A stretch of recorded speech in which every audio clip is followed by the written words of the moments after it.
going on, family? What's going on? How y'all doing? Everything is everything. Pretty good. No complaints. No complaints. Anybody have anything crazy happening today? Something that y'all didn't expect? Anybody had any good news today?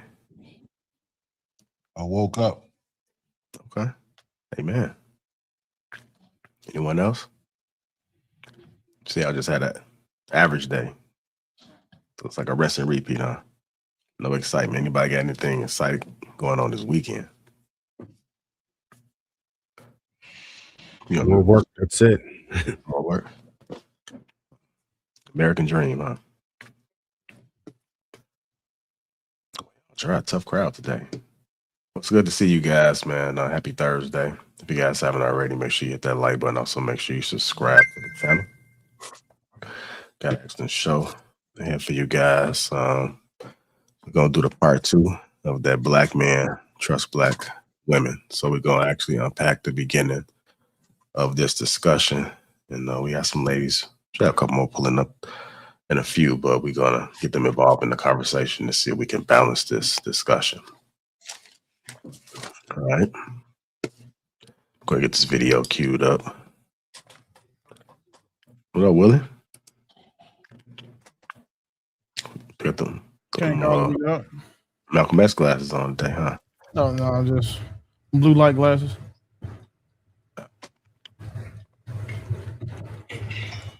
We have some feedback on your end too, Willie. Make sure you got that mic hooked up, right?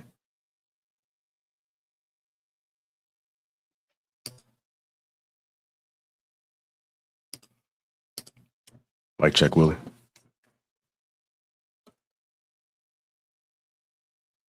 Can you hear me now? Yeah, you sound much better. All right, I got the video queued up. I'm gonna go ahead. In y'all's eyes, does that mean to you? Like from I don't know why I started when I did. Here we go. what in y'all's eyes does that mean to you? Like from y'all's experience, what's your connection to or experience with reproductive justice, and what does that actually mean to you? Anybody should kick in. As a father, you fall deeply in love with parenting, right? And what that means, and understanding the responsibility that it takes.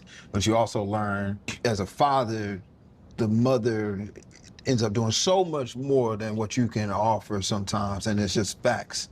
You don't have breasts to feed this baby. You don't have the kind of just natural intellect to kind of carry things. That's why a lot of fathers just say, here you go, I don't know what to do, right? So I think for one, it's just accepting that, understanding that you are there to help produce and provide, but then there's gonna be so much more that you can't, provide. And so just trying to be a support system around whatever your spouse or your girlfriend at the time is choosing to do with their body. It's something that I've learned over the years, personal experiences from having to make that decision to have an abortion, with your girlfriend at a young age, to end up feeling like that you didn't have a say-so in it, right? And then understanding as a man where you don't. Once you decide to go into that position and you put your seed into this woman, now that's her decision where to go. You can't say, well, I don't want no baby, or you can't have it. No. You should have thought about that before you saw so teaching my son that, right, and understanding that you have a decision very early on in the process, but later on you don't. And if you decide to go through with it, then you need to be ready to support and provide and do the things that you need to do. So that's kind of been my learning curve over the situation. And then just feeling horrible for, as we was talking off camera, about all the women who've lost their lives in this situation and not being able to have the medicine that they need. And not only around, reproduction and having babies, but even down to like fibroids, right? My wife struggles with that, and Black women not having the information that they need to figure out how to get rid of the fibroids and all those type of things. So whatever we can do to just kind of lean in and learn and listen, that's what I've been like. Same thing, somebody would ask me a couple years ago, I said, I guess my perspective may have been different, but now we're in a time where you really just want to have a different understanding. I teach my son that, and then also my daughter, what decisions she has to make before she lays down with somebody, and how it can change your life, right? So, All right, let's go ahead and unpack that, man. So you talked about the decision before you get to that result. and the accountability part being up on both people. I know we had this discussion all the time as far as, men often say that, once it happens, then they don't have a choice, that it's her decision. So how do you guys feel about what he just said? And men not having choices, and men being able to take ownership when it comes to the decision that they make when it comes to having a child or getting somebody pregnant.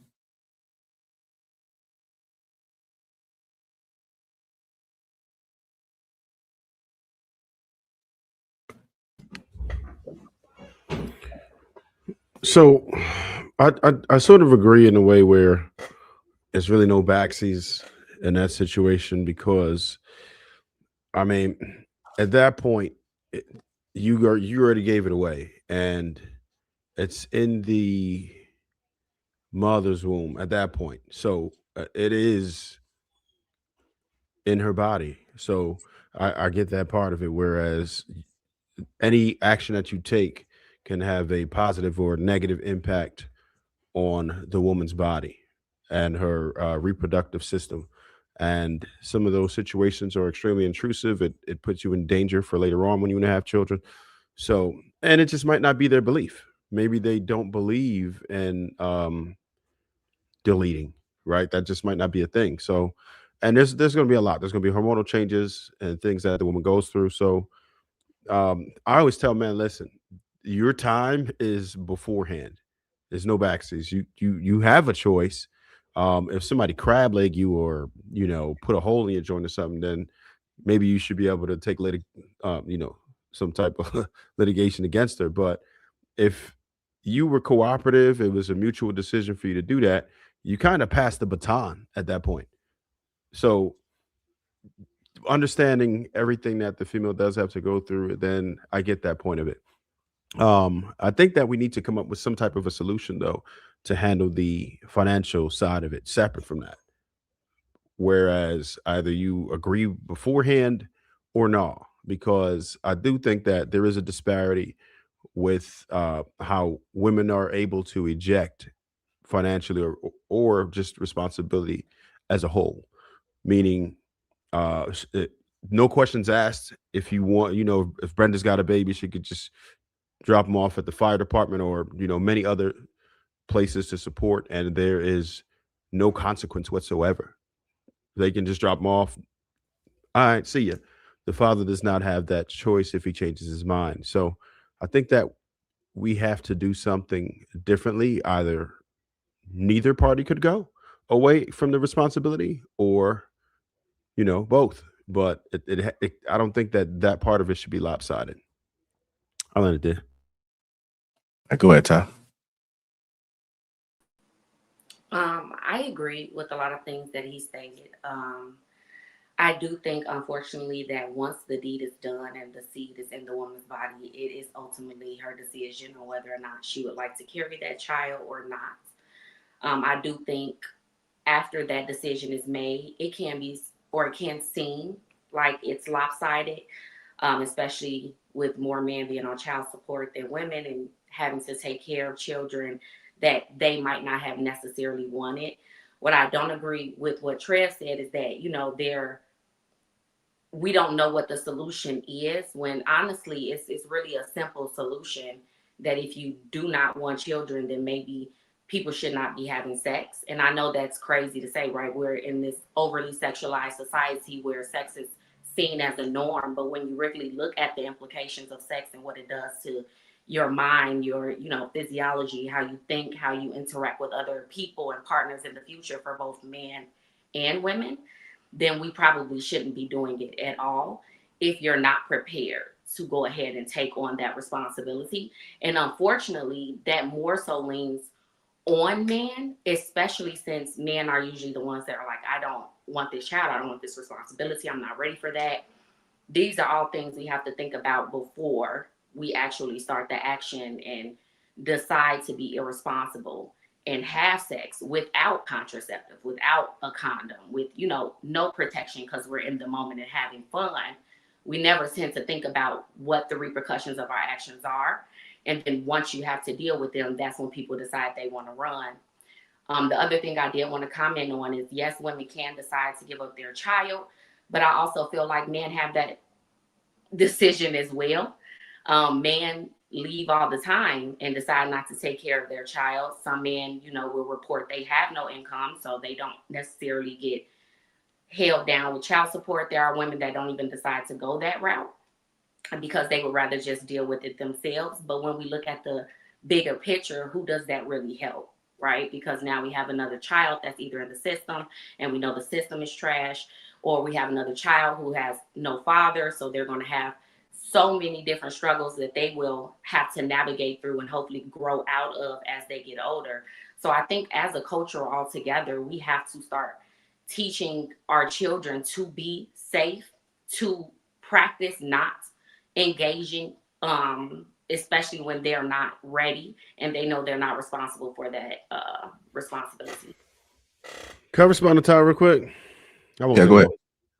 All right. So Todd, the first thing I mentioned was that, I always encourage men to practice safely, right? In a perfect world, we could say abstinence, but we know these dudes is horny as hell. It's not happening.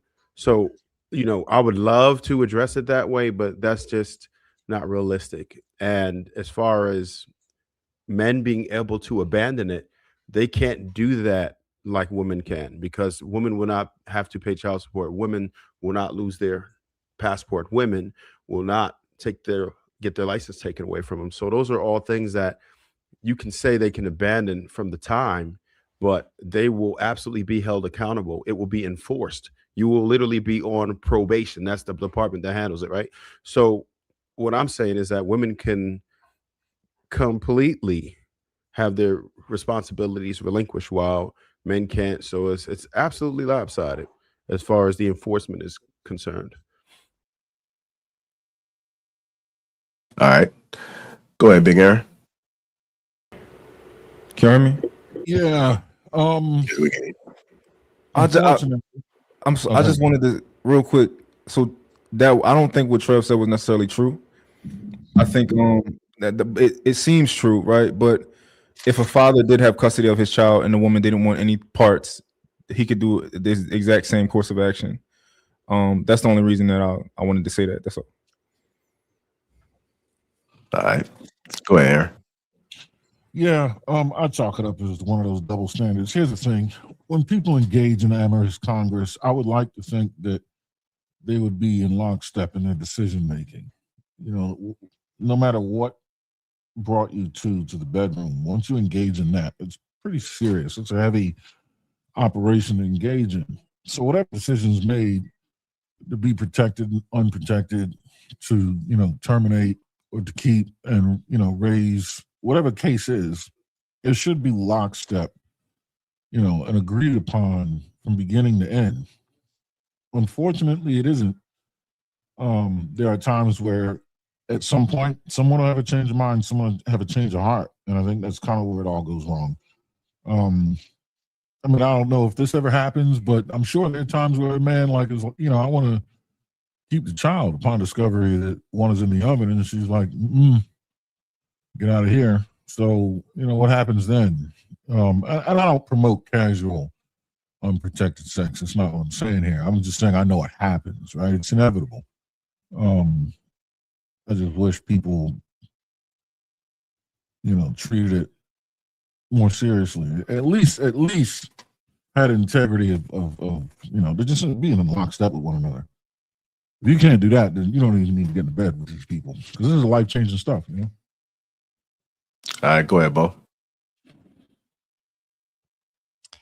I'm really glad you said that, Mont, because it happens to women all the time if the father has custody and chooses to put their woman on child support. I've seen it firsthand.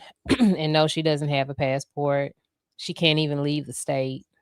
All of that stuff. Like, yes, all of that happens to women. If men choose to get custody of their children, which I encourage. However, when I watched the roundtable, I was My heart was smiling because finally a man finally said it's both people's responsibility. Like, both of you are laying down.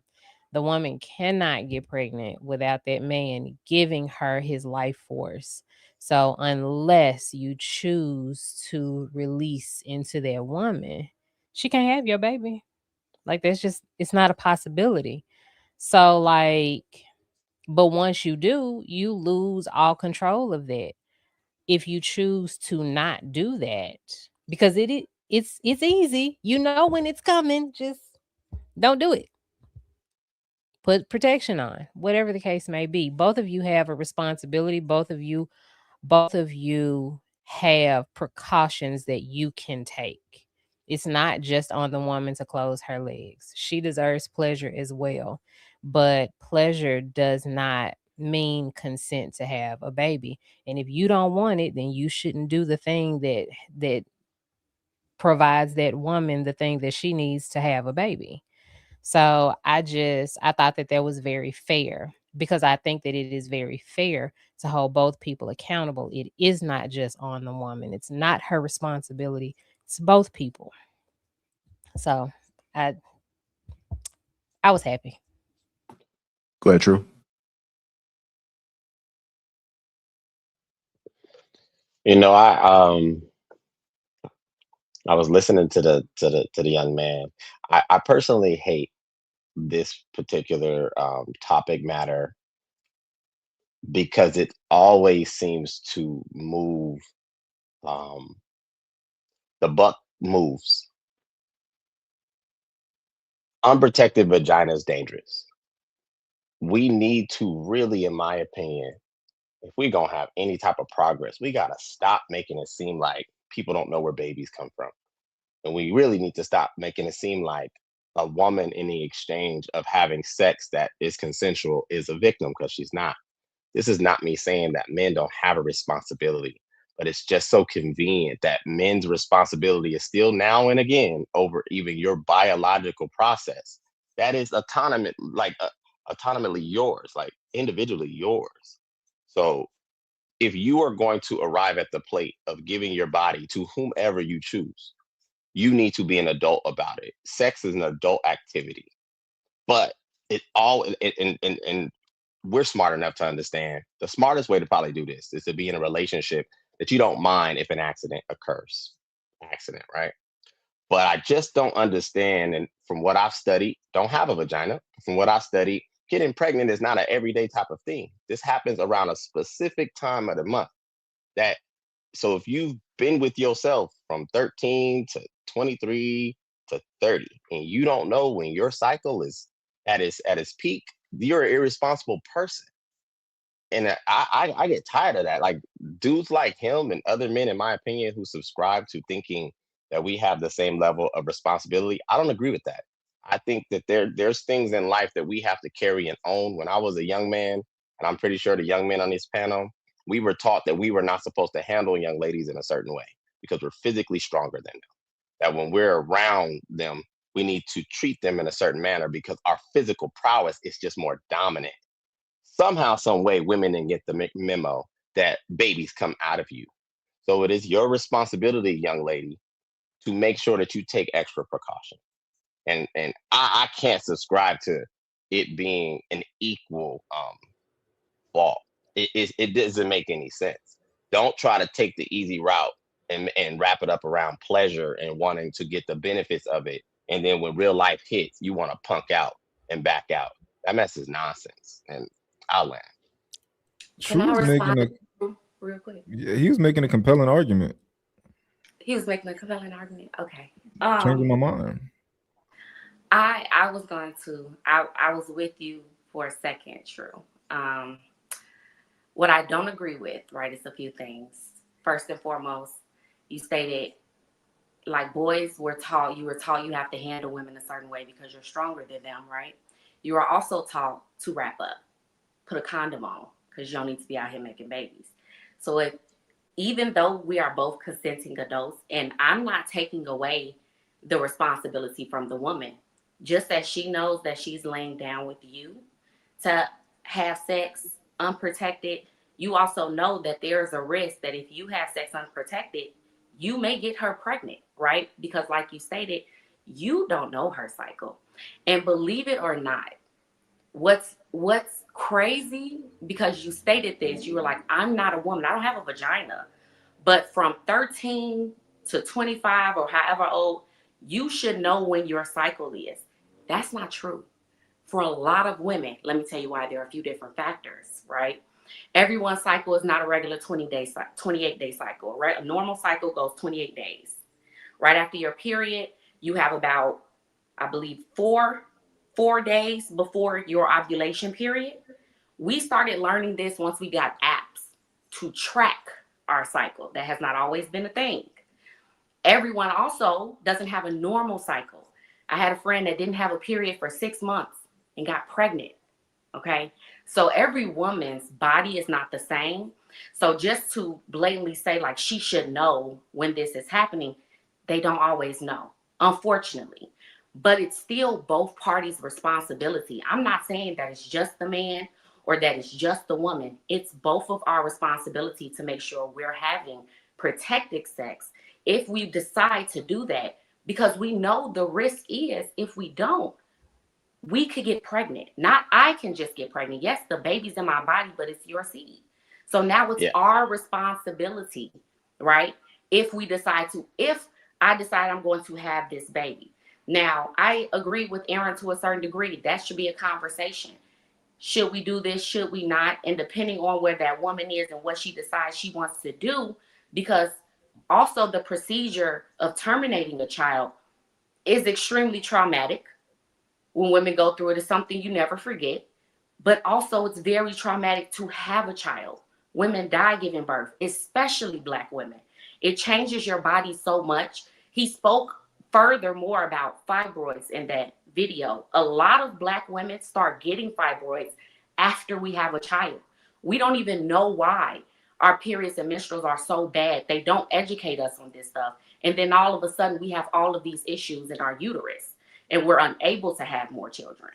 So there are so many different factors here. And to say that it's, we're taking away the responsibility away from the woman, I think that's a stretch. It's both people's responsibility equally. From the moment we decide we're going to lay down and have unprotected sex, we both have to be grown and adult enough to be like, okay, if a baby comes from this, then we have to be able to deal with it. One party can't decide they want to back out and not want to move forward with it. And then one party can't just blame another party and say, a woman should have known. You should know better. You should do better. You should too. We both should know better as adults. I'm after you, True. I'm not saying, and so hopefully I'm not confused. I understood what you said. I understood what the man said. And, it is an unfortunate medical weight that you guys have to carry, as women, and all the things that you have to battle. What I'm not going to do, this is me, not going to speak for the other men, because I'm a little bit different when the way I carry my life. Some things are black and white. This is black and white. Women have babies. How it got to you getting pregnant is relevant, but it is not relevant to the weight of who carries said pregnancy. That's irrefutable. What I can't understand is how we as smart individuals don't understand this. This is why at one point in time in history, they made sure to protect y'all from this progression. Because this right here, the freedom now that we've enacted, is why we have stupid conversations like this. And when I say stupid, this is dumb. If I had a girl and I had a boy, I'm equally going to equip my children with the idea that you are responsible for your choices. But I am definitely going to let that young lady know that what you carry in the having this, because what it's painted like is that sex is equal. Sex is never equal, ever. And pregnancy is also never equal. So it was interchangeable how you said we are going to have this baby, but then you also went back and said, if I decide. And that's my problem with it. It can't be a we when you want it convenient and then an I when you want it convenient. Women need to pick a lane. If you're going to open your legs, sweetheart, whoever you are, to any man that you choose is worthy in that moment, you need to be going into it understanding that I could produce life. Men have this all the time, wrapping up all these things. We get it. But it's something about pregnancy and women wanting to share the load when you are responsible. So regardless of if apps are working currently or you not sure how your system is tracked, if it is that serious, Ty, in my opinion, women need to shut the freaking factory down and stop being so casual when it comes to sex and then creating life that they can't sustain by themselves. Clearly, if it's that serious, because there's things that as men we have to deal with all the time that are not even sexual. If you hit somebody while you're driving a car, do you think the court cares about if you was distracted or your phone rung? They don't. You took a license, you took a test, you're responsible. Why is it that when we talk about sex when it comes to women, we eliminate them being responsible? Why is that? How are we eliminating them being responsible when I said that both parties are responsible? And just like you stated, true, for a woman, well and knowing, I agree with you. We know that we could get pregnant if we decide to move forward with this. You also know that she could get pregnant if you decide to move forward with this. So even though it's on her and her body, right, to carry and grow that baby, and that burden is on her for that time, you also know the weight of the burden that can be on you for having a baby with someone that you don't want a baby with.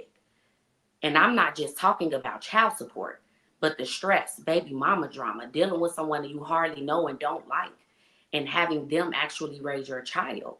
The responsibility is still lies on both to me. I'll say this. I'll say this real quick. Pass it, and I don't disagree with you, Ty. Again, I don't want to be confused that I can say men don't have a responsibility. I don't want the listeners to get that sentiment. The way I hear it from you and from other women, in the event that sex is going to happen with any woman that is not my wife, I need to operate like I own you and I own your body now and moving forward. Because that's just nope. Nope. I do own mine. But what you're telling me is that in the event that you get pregnant, we get pregnant. See, I can't have authority. I can't make choices where I don't got authority. So I need to have authority. You have the first authority by I do. Them on. And I can do that. That's your but I'm not. Is that again, not your authority? I'm not talking about I'm saying in the event that things were practiced, whether a slip up happened or not, however we got to you getting pregnant, the act. Raw sex. Sure. So if we gonna go there, they're not getting pregnant. Then what you're telling me is that men need to go through the earth. When we start to engage in sex, men need to men need to operate like they own you at that moment moving forward. No, like that's what I hear. Your own future. Like you don't want the child with this random person. Like you don't want the mistake to happen. Because just like Trev said, it's not even, right? We know if she decides to have that baby or if she decides to not have it and you want it, you no longer feel like you have a say-so. So you have the first say-so. Put on a condom or not. She has the first say-so to open her legs or not. We're both making that decision. But we can't say, oh, you just don't need to open your legs or you just don't need to have sex without condoms. It's happening at the same time. Yeah. Question, guys. Just so I can dispel one part. If I went out tonight and I had sex with a woman and she got pregnant, random woman, right? Who would y'all think was who would y'all hold responsible for what I did? If I just had raw sex tonight, random woman, and she got pregnant, who would you guys on the panel think, would you tell me like, oh, that girl out of pocket for having that baby? Would you tell me I should have wrapped up? Well, out of pocket. Yeah, I would say he shouldn't have let you go raw. Y'all both crazy. That's what I would say. Yeah, I was gonna say I would say both, but it all depends on the relationship I have. If I don't have a relationship with her, I would just tell him like, man, you should have wrapped up, man. But no, I'm saying if I told you like, yeah, guys, I just this girl pregnant, and y'all asked me what happened. Nah, I just I wanted to fuck something that night. I went raw, whatever. Would y'all even think about the girl? Would y'all just be worried about like, why would you do that? The problem, Mont, is the fact that we're still removing. Y'all both responsible. I'll say it like that. But nothing. This is consensual. I'm happy we agree. Yeah, no, but I never said that we weren't both responsible. It blows my mind, yo. Yeah. I'm so glad Hold I'm a on, man. True, real quick. So the point I was trying to make, right? I feel like everybody here will be like, "Yo, man, you stupid. You bought that. Whatever it is, you bought that. You was being dumb, right?" So I think everybody on this panel can admit, like, yes, we still do hold the men responsible to some degree, right? We still do. Nobody will be like, "Dang, that girl out of pocket for having that baby." No, they'd be like, "Yo, you stupid. What are you doing? You fucking 32. What are you, like, you know?" So I think the men would still hold me responsible for that. But one of the things that I didn't want you to do with True is what you kind of did was we all know that a woman can know her cycle. It's just common knowledge that you can only have a baby several days out of the month, right? And I think what you did was say, I'm going to dismantle that part of your argument because sometimes it's not the case. So you thought that you could throw out his entire part of the argument where he said women should know their cycle. You should. And a lot of you, I would say most of you can. And I would say most of you who don't even put in the effort to try to find out. Like, even with these apps, are the apps doing magic, or is it just doing a simple formula to figure out your cycle and which days, or is it just counting what you put into the app and it's just spitting out a number or saying that this is likely when your cycle is? Will be, but it constantly changes. So it'll also tell you when your cycle is supposed to start. I could start 2 weeks later. I could start 2 weeks before. And it throws off the entire count. So I'm telling you, it's not an exact science. And for some women, that you're speaking as if like most women know this information, when what you don't know is most women really don't, because they struggle with their cycles. It's not the same. It's not a one. Yeah. So do you think that most women put in the effort to really learn their cycle? Yeah, I think they do. You think that most? I'll say this. Most women I know, we put in the effort to know our cycle, to understand our bodies, to break down how we feel certain ways. That's amazing. That was not I'm not concerned about the women that you know. I'm just curious about if you tie to take an educated guess that most women have put in their due diligence to really learn their cycle. They're like, you know what? I can only get pregnant several days out of the month. Let me try and find out what that is. You think most of the women have actually put in that effort? Maybe not. Probably not, right? And I think that, and most men don't even know that that's a thing. Like, most men don't know that you can only get pregnant several days out the month. They think if they nutting you, dang, she might get pregnant, right? When the truth is, like, of course, some women, their cycles are sporadic and it's for different reasons, right? But the truth is, it's only several days that can happen, and that's like a superpower. Like, when you think about it, like my lady got an Oura ring. I got her Oura ring, and it measures her temperature and all that type of stuff. So we know which days we can, we know how to navigate that, right? But I do think that when True made a compelling argument to me, because I wasn't necessarily, I was kind of in the middle trying to process everything, but then I'm like, dang, he is kind of right. Like, it's only several days you can get pregnant out of the month, and you can just really come equipped to men like, yo, I know I can't get pregnant right now. Or like, it's like you playing Russian roulette when you have a lot of power that you're not utilizing. You're not utilizing that power. And I do think it's probably, just if we're being honest, it probably is a little bit irresponsible that you do have that most women do have that that tool there, and that they don't use it. They don't try to, like, let me learn my cycle. Let me learn about most women probably don't even know about their body.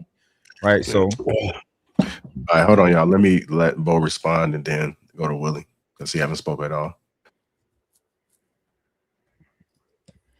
So listening to this conversation just proved to me that y'all need to be better stewards over your life force even more, because you don't understand the complexities of a woman's body. A lot of women can't even learn their cycles because their cycles are so irregular. Do you know how many women have irregular cycles, especially in their like teens and 20s? Their body is just getting adjusted to being able to have a child in the first place. Them cycles be all over the place. If they have one month, they might have two the next month. It might last a long, like, women's bodies are too irregular even for us to know. So you all have to do the thing for you, not them. You're not doing this for the woman. You're doing this for you because you don't want to have a child. If you are so careless that you will let that go in just any woman, that's your fault. Whatever comes after that, that's your fault. You have the responsibility over your own body, period. That's really the only thing I ever be saying. Women have a responsibility over their body. But you, as a man, you have to be a good steward over that. And if you are not, you are also to blame. You have 50% of that responsibility because you chose that. I know plenty of men that said, I don't want children. And guess what they didn't have? Children. I know a man that ain't even never had a slip up. You know why? Because he doesn't want children. He was a good steward over his body. That's the only thing that I be pushing for. I'm not trying to say that women ain't got no responsibility. I ain't saying none of that. But it does not lie solely on us. Make sure your DNA is kept to you, that you are not handing it out to a woman that you don't want to have a child by. And if you do, ta-da, you're fucked. And then you just got to hold that L. And if you don't want to hold that L, you can't pass it off to her. Y'all got to hold that junk together, hand in hand. Hold the L. You hold one part of the L. She hold the other part of the L for the rest of your life. That's your fault. Real quick, Bo, you don't think the irregular cycle talk is not like slightly an excuse, right? You think that women are doing their due diligence? Because like my woman had an irregular cycle also, and we did a lot of things. I understand, but no, the woman's body and the cycle is so irregular. It can be so irregular. I was lucky for my cycle to have regulated in my 30s. In my 20s, that junk was bouncing all over the place. That she'll leave me for a long time and I won't even see her, and then she'll just pop up. Yeah. It is too irregular. Gotcha. It does not happen the same for every woman. You all don't know women's bodies enough to be commenting on this subject. It is too complex. Yeah. So even with you, what did you try? Like, I'm sure you went to the doctor to try to figure out what was wrong, right? What was the issue? No, I didn't care. She left me for months on end. I was happy. I ain't care nothing about that. So I do think that you're admitting that you, like, when we're talking about irregular cycles, you just said, I don't care if it was irregular, even though I can try to go to the doctor and see if they can try to figure out something and maybe regulate my cycle and nothing like that. You said you didn't care. I didn't care because you know why? It's condoms. Yeah. Do you know how long I've survived without having a baby? Ain't no baby in my house. Nice. That's awesome. But I'm just saying, you did a good job, right? But other women, wrap that junk up, wrap it that's up. good. Because I deserve my pleasure, but I don't want no baby. Yeah. Wrap that junk up. But other women aren't doing that, right? And I think at minimum, like, women aren't saying like, hey, I have an irregular cycle, so I don't know if I can get pregnant or not. I don't know when I get pregnant or not. That's at minimum. It sounds like your fault for listening to her. No, I agree. Why did you listen to I'm not her? saying that I'm not listen, if you go out here and you have a baby, bro, I'm not going to put it's your fault. You know what you should have did, right? But we're just having this conversation about women's responsibility when it comes to this, right? And I don't think that you're doing the due diligence to find out your cycle. You know, I get that they can be sporadic. Trust me, I know. I've been with different women, right? And I know my woman's cycle like the back of my hand. I know it before it come on with her, right? Right. I just think that there are things that you guys could be doing that you're just saying, fuck it, I'm not going to do it. I'm not even going to try. I didn't want to. I didn't have to because I wasn't taking that chance. Well, I wasn't taking that chance. You don't got no kids. You did it. You did just fine. You used the condoms. You was good, right?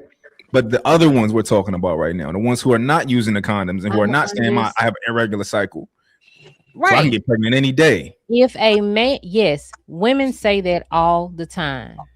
If a man listens to that bullshit, that's your fault. You be like, oh, okay, cool. What? That's your fault. And that's her dumb ass too. But she just telling you any old thing. If a woman tells you I have an irregular cycle, so I don't know if I can get pregnant or not, I don't know which day I'm fertile, that's telling me red flag. She might get pregnant. Let me make sure that regardless, he would have put a condom on anyway. However, I'm just talking about this. Like y'all should do more due diligence when finding out these things, because it's powerful to have that knowledge. I just wanted to say, to talk about how regular it is. Out of like 5 women, 3 of them will have irregular periods, right? We're just talking about every 5 women. About 3 will have irregular periods. Let's say 2 of them go to the doctor and figure out what's wrong. Most of the time, the cure is just birth control. They put you on birth control to try to regulate your period. And that doesn't always help regulate it, right? It can make things worse for you. It's also known to be now one of the causes for people having fibroids, you know, getting other type of health issues. The list goes on and on and on and on. But I just wanted to like point out that one thing. It's not so uncommon for women to have irregular periods. And then when they find out what the solution is to their irregular periods, it's also not uncommon for women to back out of that and be like, well, I don't want to get on birth control. First of all, we hate our periods. Most of us, it's not a walk in the park. It's not joyful. It's not fun. We're, you know, mean people when it comes. So if we can skip months and not have to worry about it, we're happy campers. You know, as long as we find out we can still have children in the future, we're good, because some women find out they have PCOS and that's why their period is irregular. Now they probably can't have children at all. But I think before all of that, like you stated, even if a woman said, I have irregular periods, you can get other things past getting her pregnant by going in her raw. So still, why would you take that risk? Why would she allow you to take that risk? Because you can give her things going wrong, you know? Yeah. So it still just lands on both for me.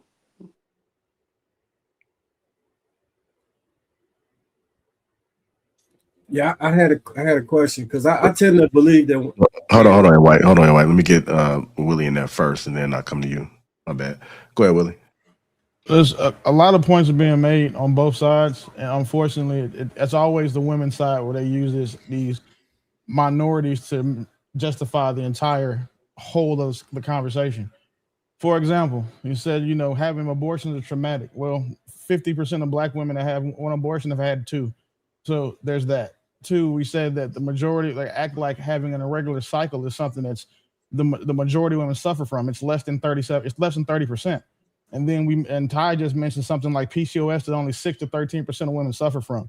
So it's like every time we have these conversations, they try to minimize or they try to maximize these small anecdotal, very, very unfrequent things that women deal with just because they've dealt with it or they've seen it on TV or they've seen it in their friend groups.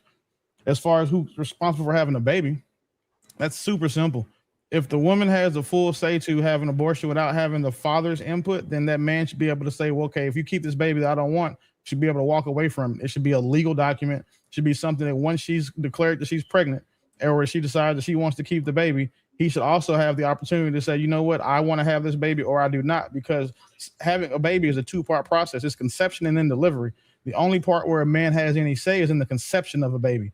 And to say that just because a man conceives a baby with a woman when neither one of them wanted to have the baby when they initially had sex, and then that woman should be able to say, well, you know what, I changed my mind, I want to keep the baby. That man should be able to walk away from that baby if he said that he didn't want to be a father and she knew that beforehand. We act as if women aren't doing the exact same thing they're accusing us of doing by trying to say that, you know, that they don't have the responsibility that we have responsibility or authority that we don't have. No, men only have any type of input up to the point of conception.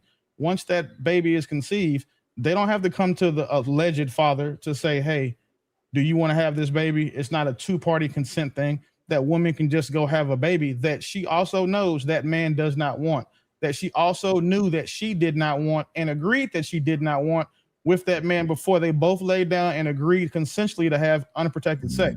So if you know, the whole wear a condom argument, no, track your cycle is the same argument.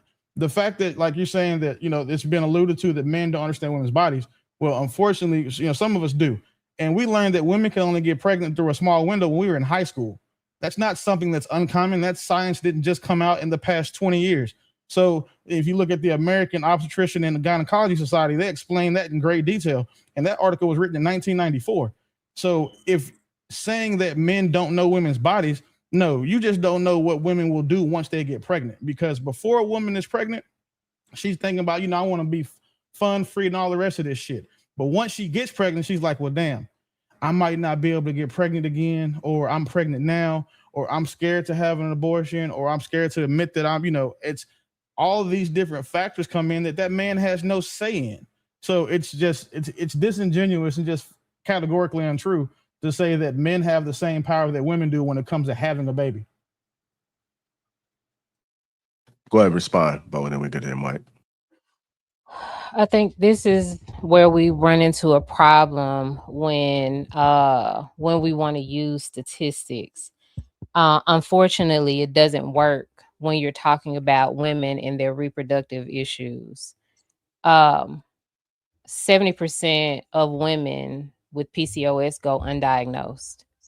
74% of women have to go to the doctor 5 or more times before anyone ever tests them properly to see what's wrong with them. So I get it.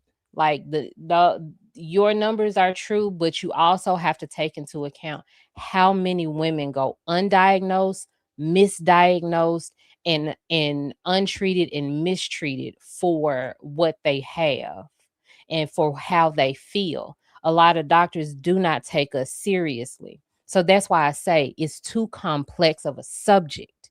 We don't even know our bodies. All we know is that something is wrong, and the doctors they either tell us, I'm gonna put you on birth control and this will fix it, or you need a hysterectomy and we're just gonna take everything. So I don't like to get into this subject with men in particular, because the only thing that you have to look at are stats, and those stats are wrong because we are not being listened to and we are not being cared for, especially as Black women. Our bodies are mistreated every single day. We are misdiagnosed and undiagnosed every single day. So that is the only reason why I am stuck on everybody needs to be responsible for their own body. We hadn't even gotten to the pregnancy part. Just be a good steward over your own DNA, your tissues, your fluids. Just do that. I think we can solve a lot of problems. That's all I be saying. I ain't got nothing to do with child support and custody and nothing like that. I don't care about nothing like that. I'm talking about just be a good steward initially. So this is the problem that I have, like that you're going to run into when you say you can't count statistics. The only time people don't want to count statistics is when it goes counter to the argument or disproves the logic behind the argument they're basing their conversation on. So when you say, well, 70% of PCOS symptoms go undiagnosed, that's cool. I'll give you that, right? So again, 70% I'll give you the high end, 13% is still not a lot. It's still not going to make it the majority. It's still not going to make it anything more than a negligible condition that a small subset of women deal with. I'm not saying that the parameters or whatever happens in that condition are negligible, but as far as looking at the mean, the average of women, it has no bearing and it doesn't move the needle. I will never, ever make the argument that Black women do have a harder time going to seek medical care from adequately and being treated by their doctors, because that's also something that has been documented, not just with your anecdotal experience. They're the same studies from the same organization that prove this. It usually takes a Black woman 4 to 6 visits to get the same diagnosis that it takes a yellow, white, or brown woman. No argument there. However, on the subject at hand, the conversation, it's not about just statistics, it's understanding science. I have known full well when a woman is able to get pregnant since I was 15 years old, and it's only in that small window. And yes, women's periods are largely irregular in their teen years, but between the ages of 20 and 30, they do regulate, and from 30 on, they're pretty normal. 70% of women have normal cycles. So for women to say, like in your case, you said you didn't care because to you just didn't care because you weren't having a bleed and having a period and deal with that shit. So I understand why you wouldn't care. However, how many, now if you want to use that small percentage of you, how many of those women that are these men sleeping with that think just like you? Well, shit, I'm not bleeding, so I can fuck it when I want to because I deserve pleasure. The same way that you say you deserve pleasure, men do too, but neither one of you guys are entitled to consequence-free pleasure. Go ahead, and why did you want to ask your question? Sure. Nah, he cooked that shit up. The only one thing I had was, how can you have a statistic on a statistic that don't exist? So if you're saying that it's undiagnosed, how can you know that 70% of them? That was the only thing I was curious about. I can explain that because it's I get it, because what they do is they ask women who thought they had it and what happened when they, like, how long they found out. A lot of these women that have had it for a long time, and they've also been seen by doctors while they had it and were told they didn't have it. So if they ask 10,000 women and then 500 of those women say, well, yeah, I had it, but it went undiagnosed for X amount of time, that's where that number comes from. But the problem is that it's only 70% of 13% of women. Yeah, no, I overstand, but thank you. Go ahead, Trev. You want to respond? So I don't want to keep beating the initial part of it. I think everybody has their ideas of what that is. But I did want to address the one of Bo's points. And she explained about the healthcare situation, and Willie Beeman concurred. I also agree that this is trash. So I want to know what it is that we can do to alleviate that issue. Why is it that Black women in particular are mistreated, and what do you think that we can do about it? What type of actions can we take to stop this?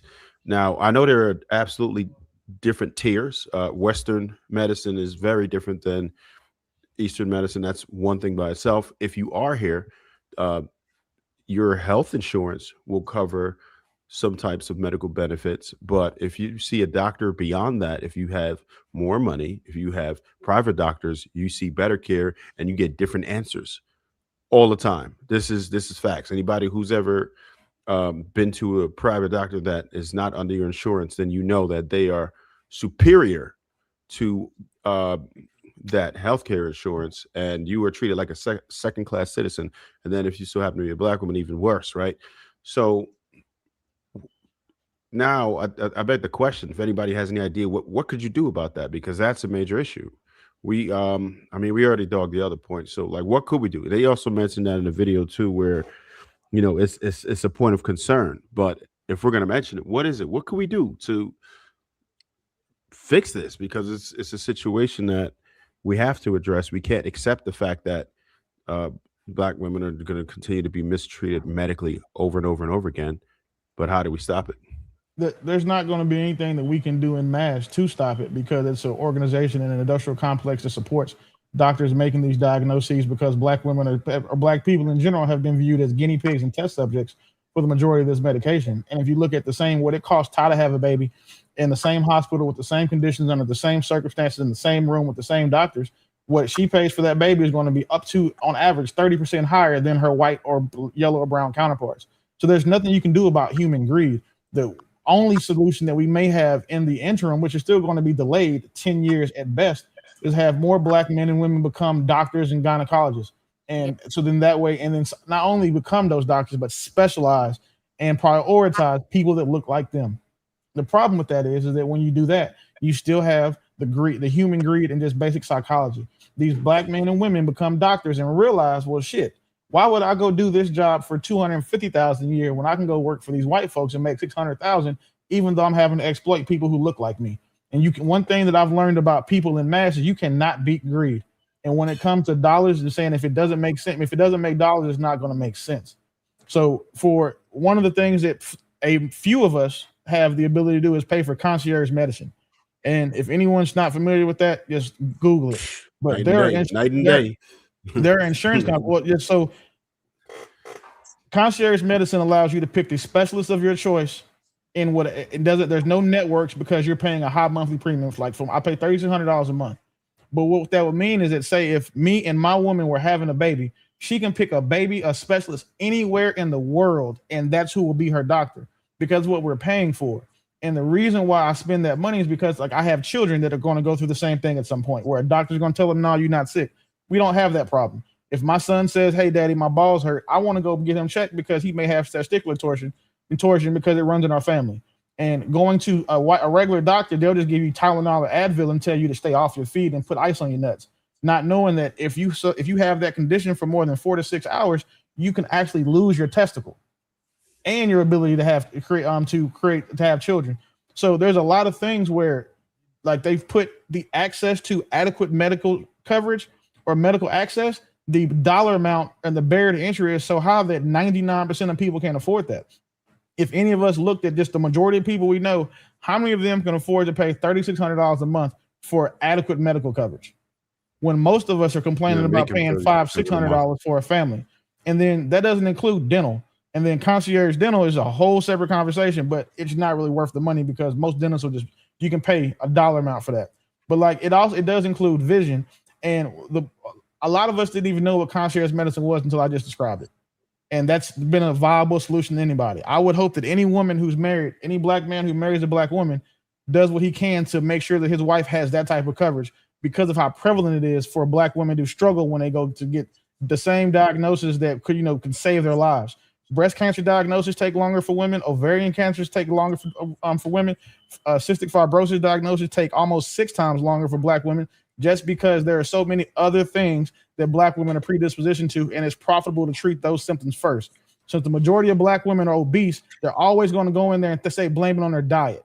So, you don't have fibroids, even though you've been bleeding for 75 days straight. It's because your diet is bad, or you're diabetic now, or you have some other condition that is more, if they get paid to treat. They get paid significantly more to treat someone for diabetes, because, the companies that make metformin, like GlaxoSmithKline, Pfizer, all of those companies, they pay them incentives to prescribe their medications. The medication for fibroids, that's a procedure. And then there's a cap on what you can charge for these procedures. So if you can make 500% off this procedure, but you can make 1,200% off treating something else that you can necessarily say that could be based on what all these books from the the American Medical Association say, why would you expect them not to take 1,200% unless it's their wife, or unless it's their daughter, or unless it's their children? Like, it's basic greed. That's all it is. All right, let me get to these super chats. Prophecy to Savior, quick 3-part question for the panel. Honesty, please. Number 1, what is the percentage of men versus women when it comes to child support? 94-6. Okay. Kenny, 3 stacks, $10. With power comes responsibility. You choose who enters your body. If not, it's SA. You also have to carry and raise the child, so both share responsibility, but yours is vastly greater from the start. Prophecy to Savior, $5. Also member. Shout out to you, sir. How many children are aborted in the black community that is not related to health issues or rape? 98%. Prophecy to Savior, again, $5. Also a member. Who are having more children out of wedlock, men or women? That's easy. Just there are twice as many black men without children than there are black women. That's obvious. All right. It goes OJ Speed, $2. Always protect your luggage. All eyes on deck. Prophecy to Savior, again, also member, $5. So what woman don't want that cycle, which is important, but they all about Cardi B and Offset issues, baddies, and Love Island. So it's priorities. Shaking my head. Marcus, 1980, $10. If men were able to birth kids and it fell between the birth cycle, we would pop day after pills like Tic Tacs if we knew the girl wasn't someone we want to be with. Prophecy to Savior, $5. JR, I think it's time to have professionals on topics like this with statistics, because it's imperative that emotions are taking over, which is sad. Legacy, 82 times $4.99, also a member. Shout out to you. Why is there a narrative, indoctrinated ideology that once a man releases his seed, he no longer has a say-so over the seed? Brother Noomsy, a member. Shout out to you, $3 super sticker. Thank you. Prophecy to Savior, a member, $5. So statistics are wrong, but what is being said here should supersede said statistics. Any 3 stacks, $5. Those stats are wrong, but I don't have any other proof besides personal experience.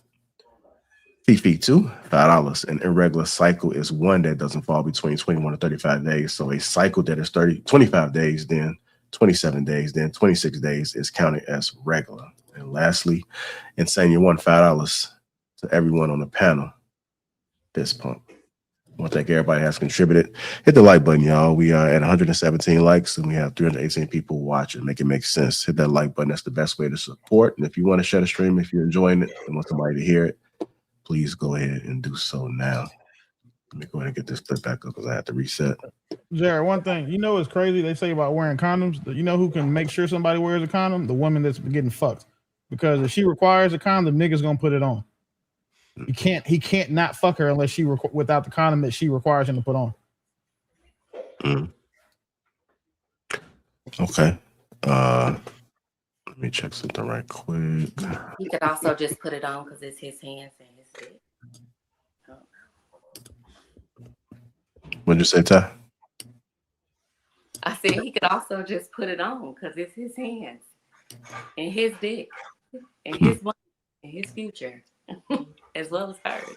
Well, the point that's been there was just that I disproved by y'all say, why don't y'all put condoms on? Because again, at the end of the day, you control what goes in your coochie. You control that, so you have just as much power as we do. And that's what I've been saying, Willie. I'm not. No, you've been saying that we have power up until the point the baby is conceived. After that, we don't have any power, but you want us to have the same responsibility. That's what True argued against. That's what he changed Mont's mind about, and then that's what I refuted just with the information I gave. Okay. Like I was saying in the beginning, like I keep saying from the beginning, it is both people's responsibility to be responsible. Period. We'll get this clip back up. Fatherhood. You know, I think those, you know, we're the ones that make it happen. Hey, I want to say something. I was raised by women. Right. And I ran into some brothers a couple of years last year when we were running for election who felt like Kamala couldn't lead. Correct. I said, but your mother ran the house. Right. And my mother tragically died when I was 4, but my sister who raised me was a gangster. Could take $1 and balance the budget like in 25 minutes, $100. So I think that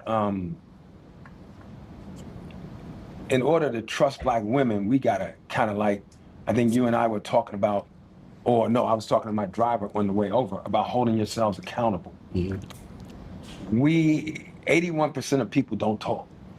And Black men have to talk to the women.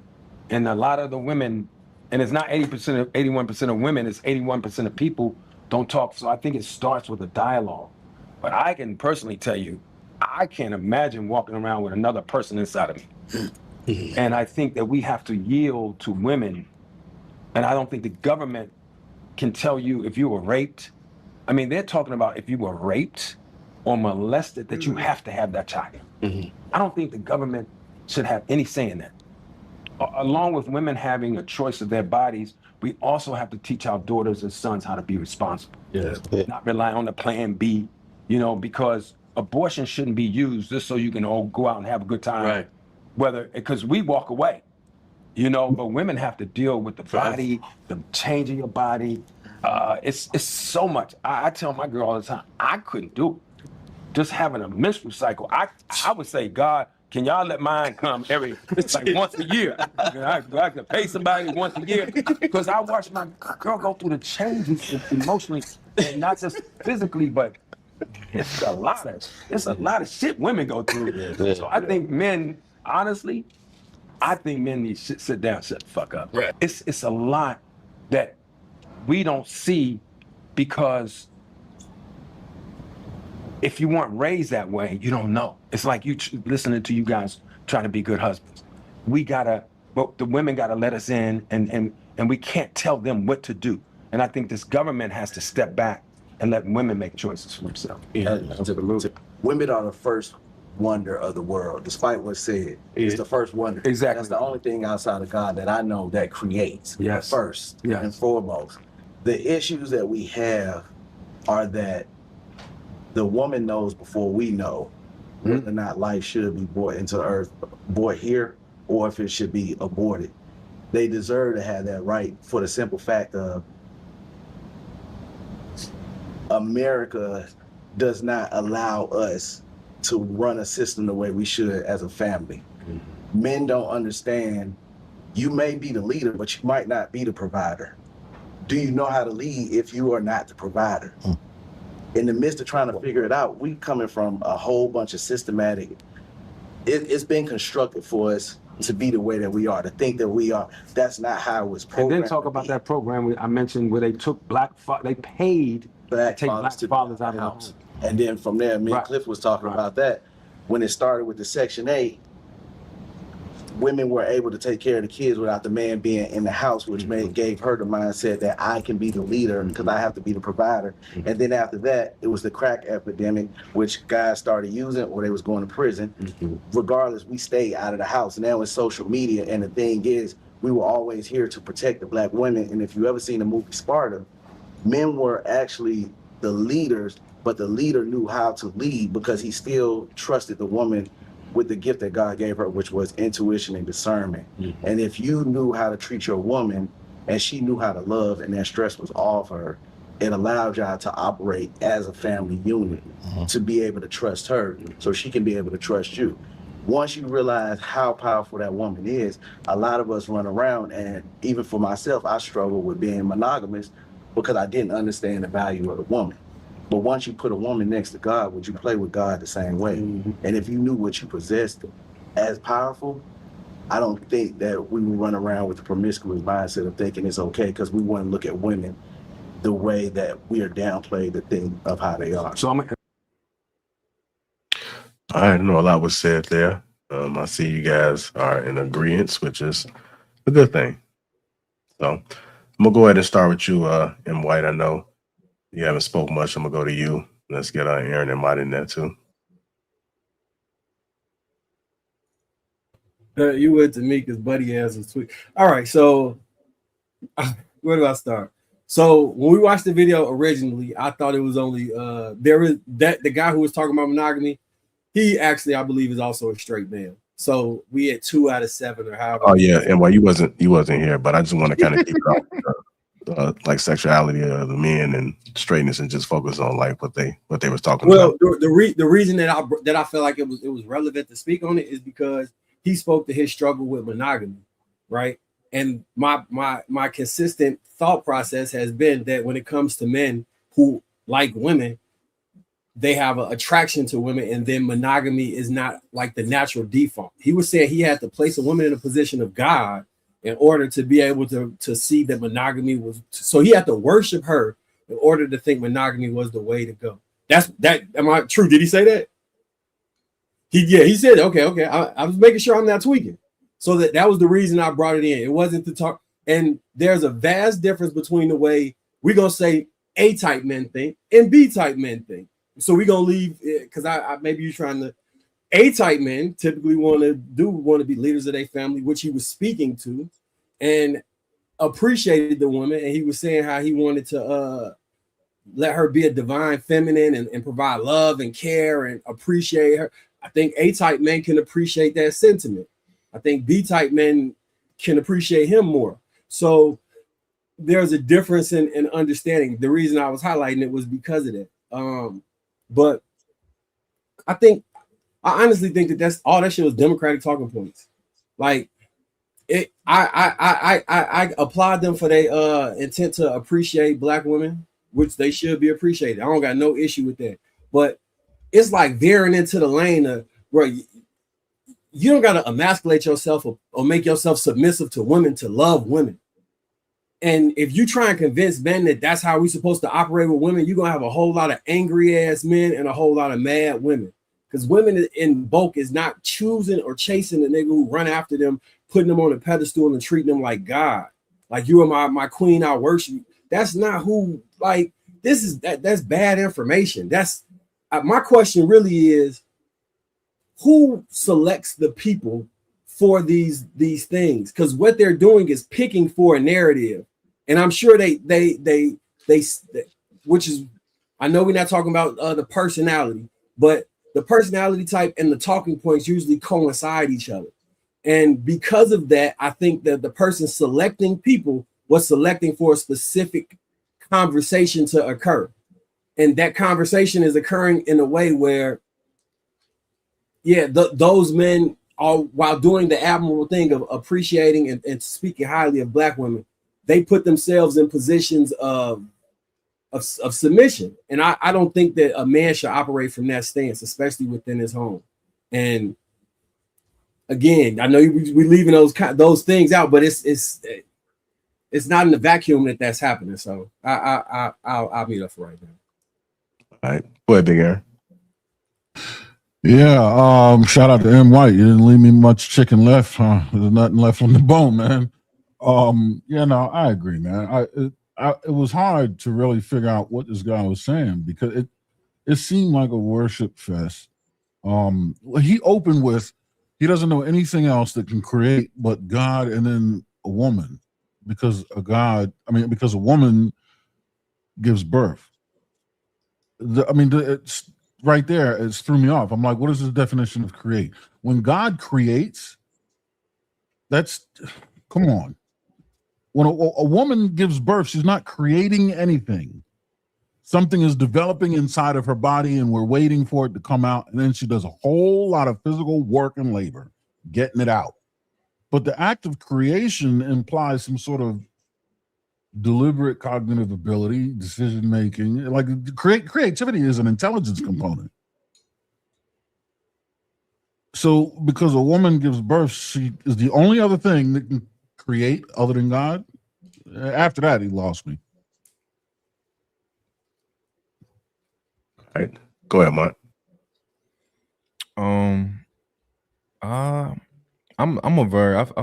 feel like I try to be as objective as possible. I don't like none of those niggas, and it's mainly because I think that they all like being performative. I just like genuine conversations, and if I feel like somebody's like, yo, like maybe your livelihood is tied to how you respond to something, I just can't get down with it. That and I don't like none of those niggas on like who was talking. So I don't really got too much to say. I think that I don't think that they was really being genuine. I think that they was kind of just going more off of, I think they're gonna like this shit, So all right, go ahead, Bo.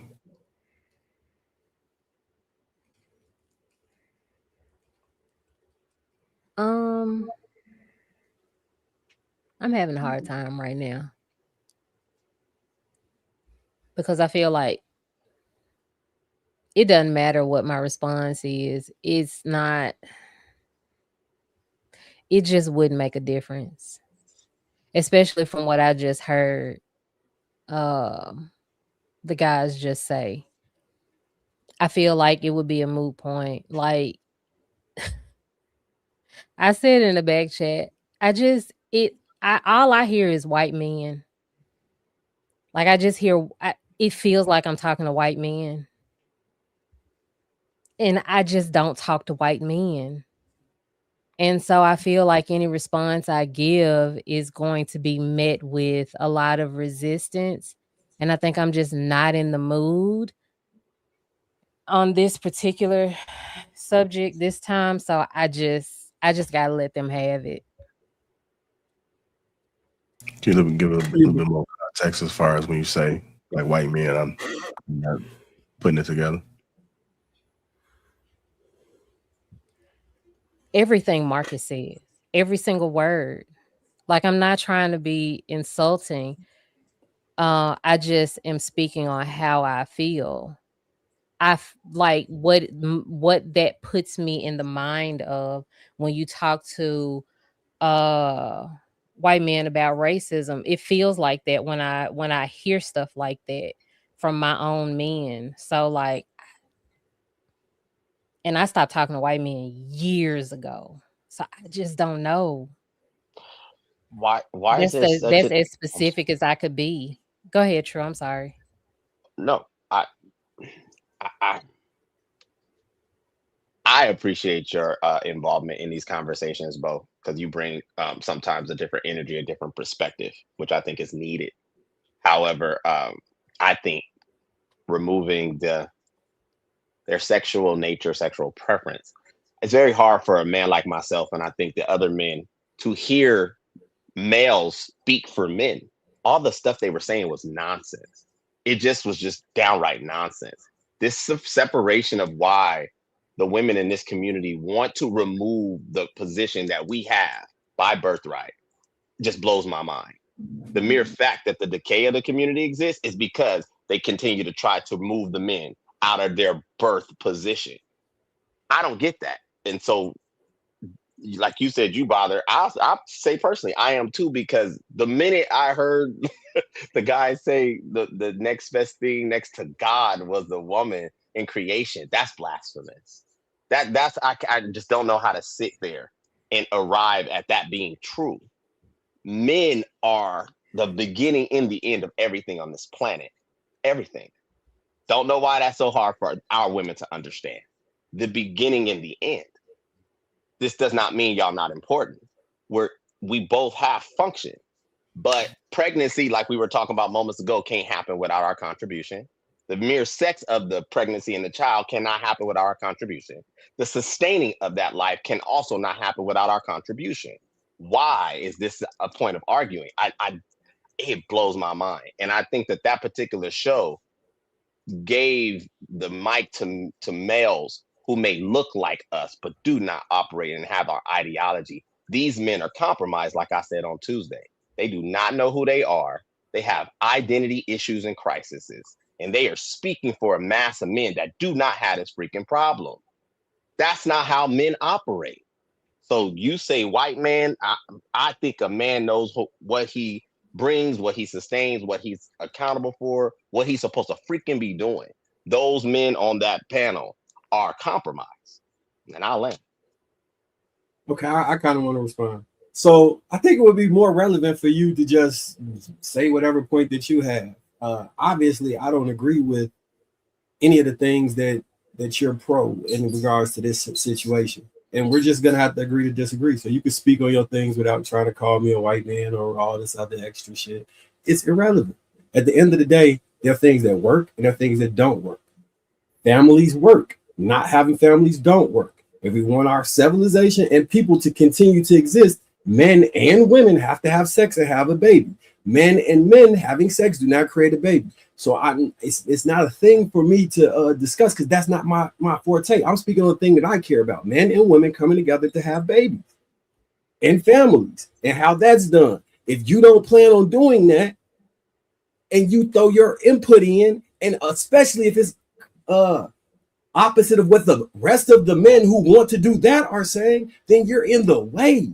You're not giving a valid input and intake. You're literally standing in the middle of us saying, well, you know, the women got a real good point. Y'all should be worshiping them with your finger, and you niggas ain't right now. Come on, bro, sit your ass down. Go talk about the shit you talk about with your family structure. I'm not over there trying to tell you how to date Ben. You go date Ben and I'll date Susie. And when I talk to you have an issue with that, just talk about how it's beneficial for Ben and Ben to date, and then you don't got to call me a white man. It's simple. It ain't that hard.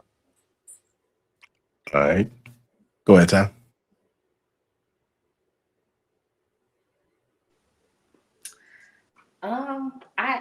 I will say, honestly, when I watched this video earlier, I did get a little confused on what the guy was saying.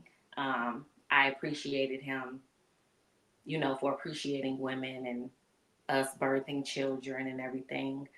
But I agree with True when I felt that it was a bit blasphemous to say we were the closest thing to God, because there is nothing like God, right? So I agree with that.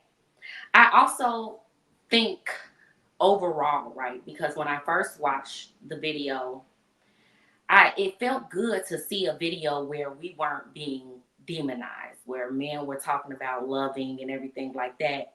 But then I actually talked to my guy about it, right?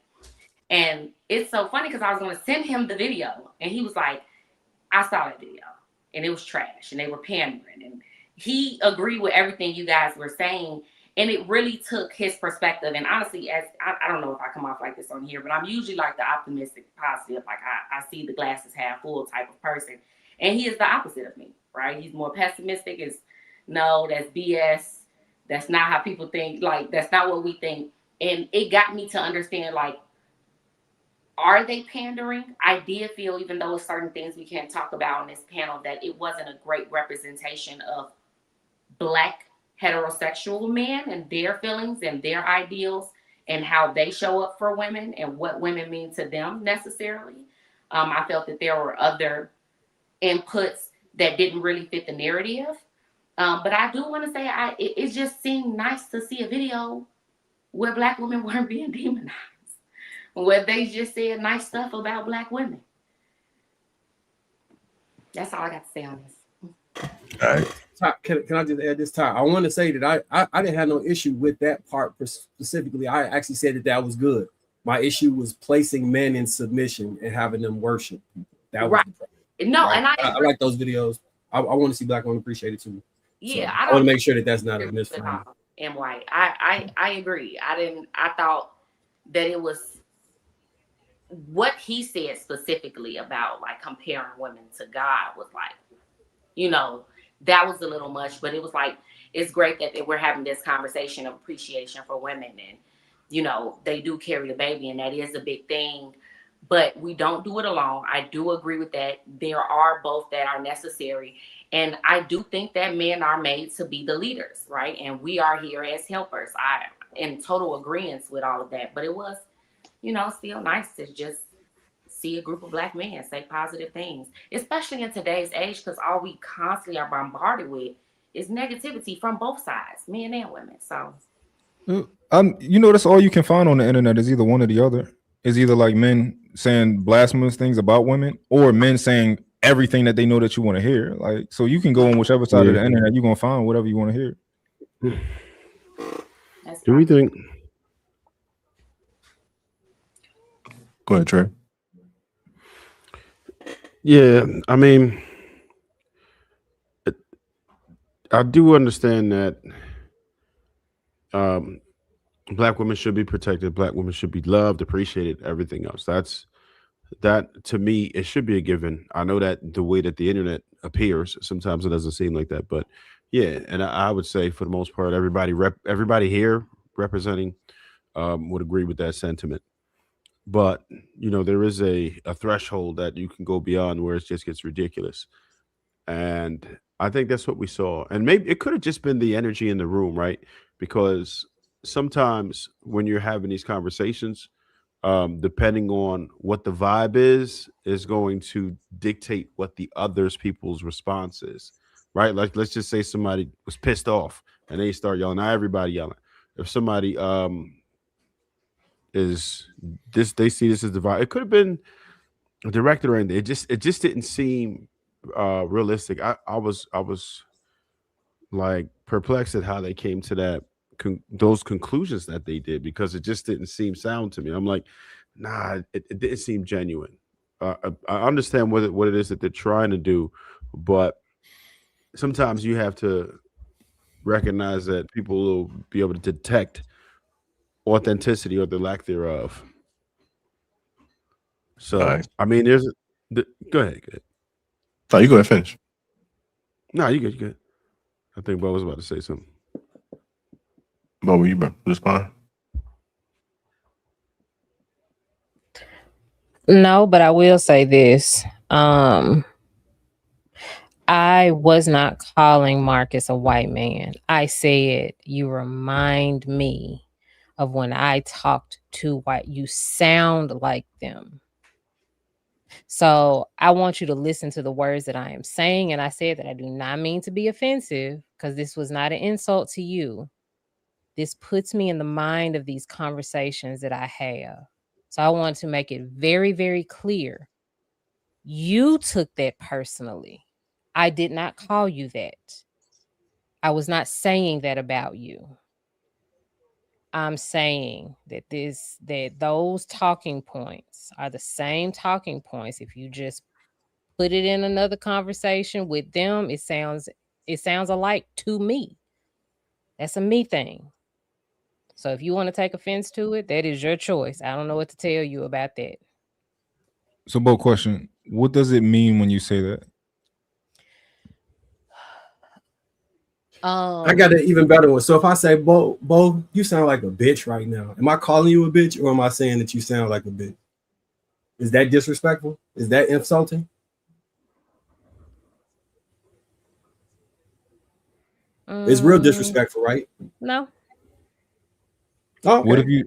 What if you say, oh, she said no. Like if you say, I mean, when you put it like that, you sound like one.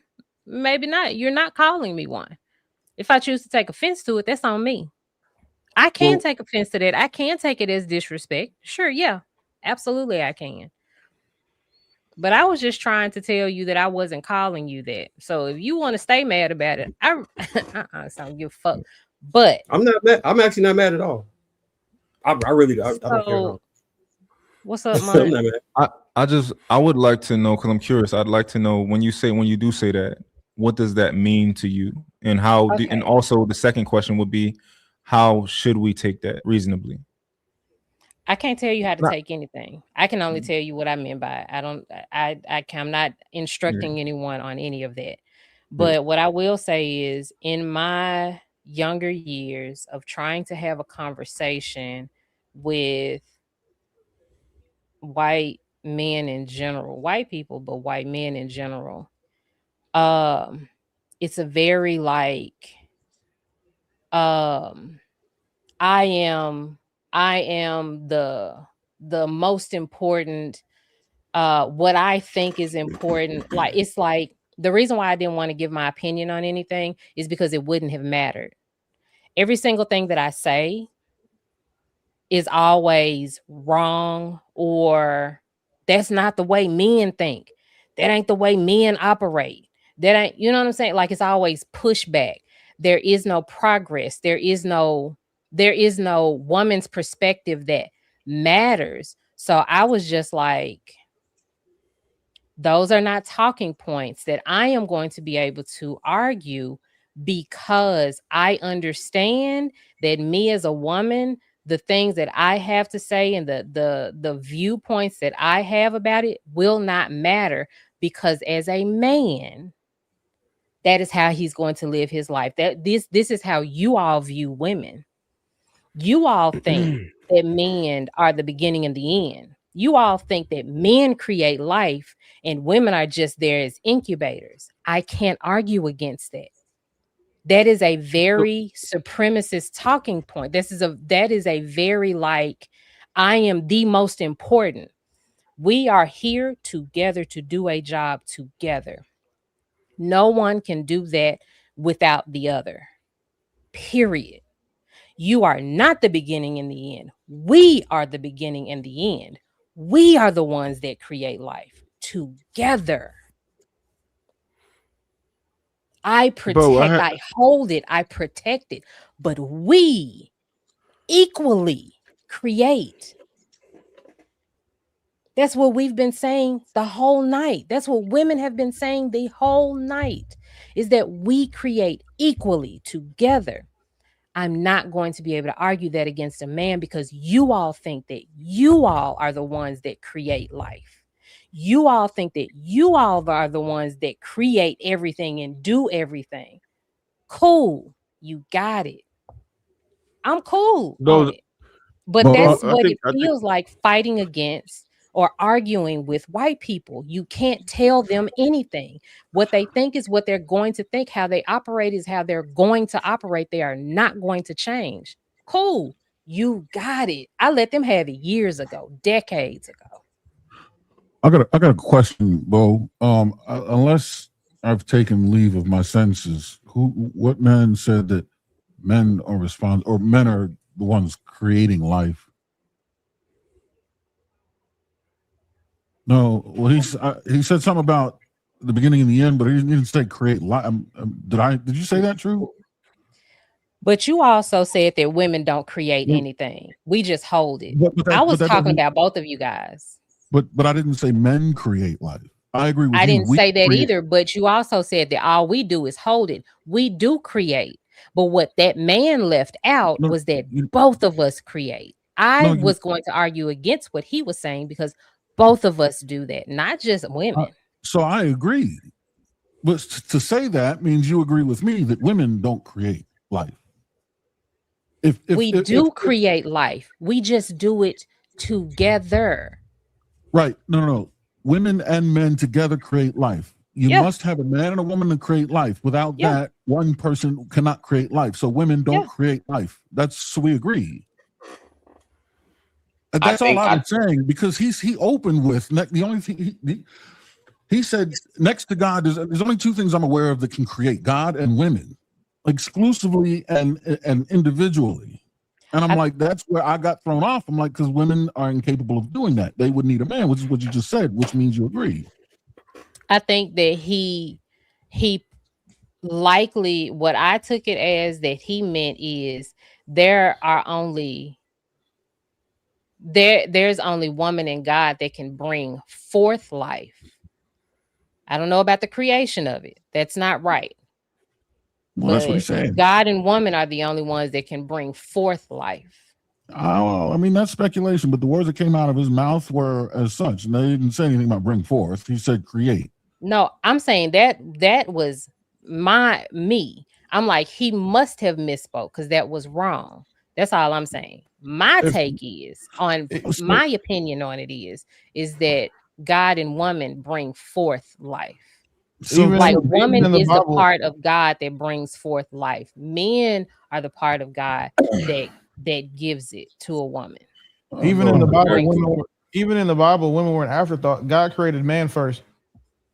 So it's not, we can't. I don't have nothing to do with the Bible. I'm just when you say God, okay, so then we got to take God out of the conversation altogether. No, because God exists without the Bible. Okay. So, bro, real quick, I posed a question Tuesday when we were talking about this, and I asked, the other gentlemen that were on the panel, if we feel like we are an accurate representation of what men are, and I think most everyone agreed that we are the odd ones out. So when you're speaking, even though you may have a difficult time with us, it doesn't mean that it has no purpose, because it could easily resonate with somebody else in the audience. It could touch somebody else. You likely have some people who are who have a viewpoint adjacent to yours. Maybe not us, but again, I do think we're like odd men out. Just this is anecdotal, but based on what I've seen, which is a very, very large sample size of how households go and everything else, the stuff we talk about is not what I see in real life, period. And I've been in over 35,000 households. So what I'm saying is that it's atypical. No, nobody on the panel is like that. So it doesn't mean that this is like the consensus of men. That's not real. What people's thoughts, they're different. And then there's some of us who could actually live like that. And then there's some people who just fantasize about our talking points, right? And I think that most men would struggle with the same things that we're talking about. So that's all I wanted to really say on that part of it. So because regardless of, and I do believe that even there's been plenty of times where I would agree with a lot of your points, or at least be open to your perspective and receive some insight from it. So it's not a situation where we need to. It sounds like you feel like you just can't get through to what it is that we're saying. Like we're just swatting down every one of your talking points, but it's not really even like that. There's women on here for a reason. It's for the female perspective. And if we're talking about relationships, it's the other half of the puzzle, in all honesty. It's Pearl. I seen you making some faces. Welcome to the show. What did you want to add to it? What you heard so far? I came in late. God. I can run some more of the clip. I just didn't know if you wanted to respond to what anybody said. That just sounds like a bunch of back and forth with a superiority complex. Like, why we just can't agree that we need each other and that's the end all be all. Like, I don't understand why we have to keep going back and forth. If that's not it, and it's God, man, woman, then that's just also what it is. Like, this is a rhetorical, redundant conversation. And I just really feel like I don't even want to add to that because it can get nonsensical. I appreciate everybody's points, but I just feel like the back and forth and the roundabouts. I've already said that before. You probably should have just let me use the clip, and I could have made an objective point based on that. But shout out to them; they got their conversation. I'm good on that. Can I watch a clip or something else? Yeah, I'll play the clip right after your super chats. OG Speed $5 says this kind of talk and behavior to keep us from talking. And saying your $1 said, do the ladies even have condoms ready just in case anymore? Maybe that's an old expectation. When was the last time y'all ladies insisted and had one? Prophecy to Savior, a member, $10. Is it safe to say men are more responsible when it comes to having children, since women are having twice as many kids, yet abortions have went up? That is not related to health issues. OG Speed, $2. Side chick is bad. Men turn other men into ICK. Prophecy to Savior, also a member, $5. True and white. Never over-explain yourself to someone who wants to belittle you while speaking on a platform run by black men, JR, which is sad. Prophecy to Savior, also a member, $5. So when we was little, when some said you sound white, it was not being disrespectful. Are we serious? JR is insane and sad. This is insane and sad. They got 1171 $10. This can both answer one question from the perspective of mentally mature adult and not perspective of a victim. Snuggles for right now. What the sperm looking like under a microscope? Thank you, everybody has contributed. Again, the best way to support is to hit the like button, man. Let's get the likes up. We got 368 people watching, and we got 157 likes. Make it make sense. Hit the like. Also, make sure you share the stream. Let me go ahead and play a little bit more of this clip.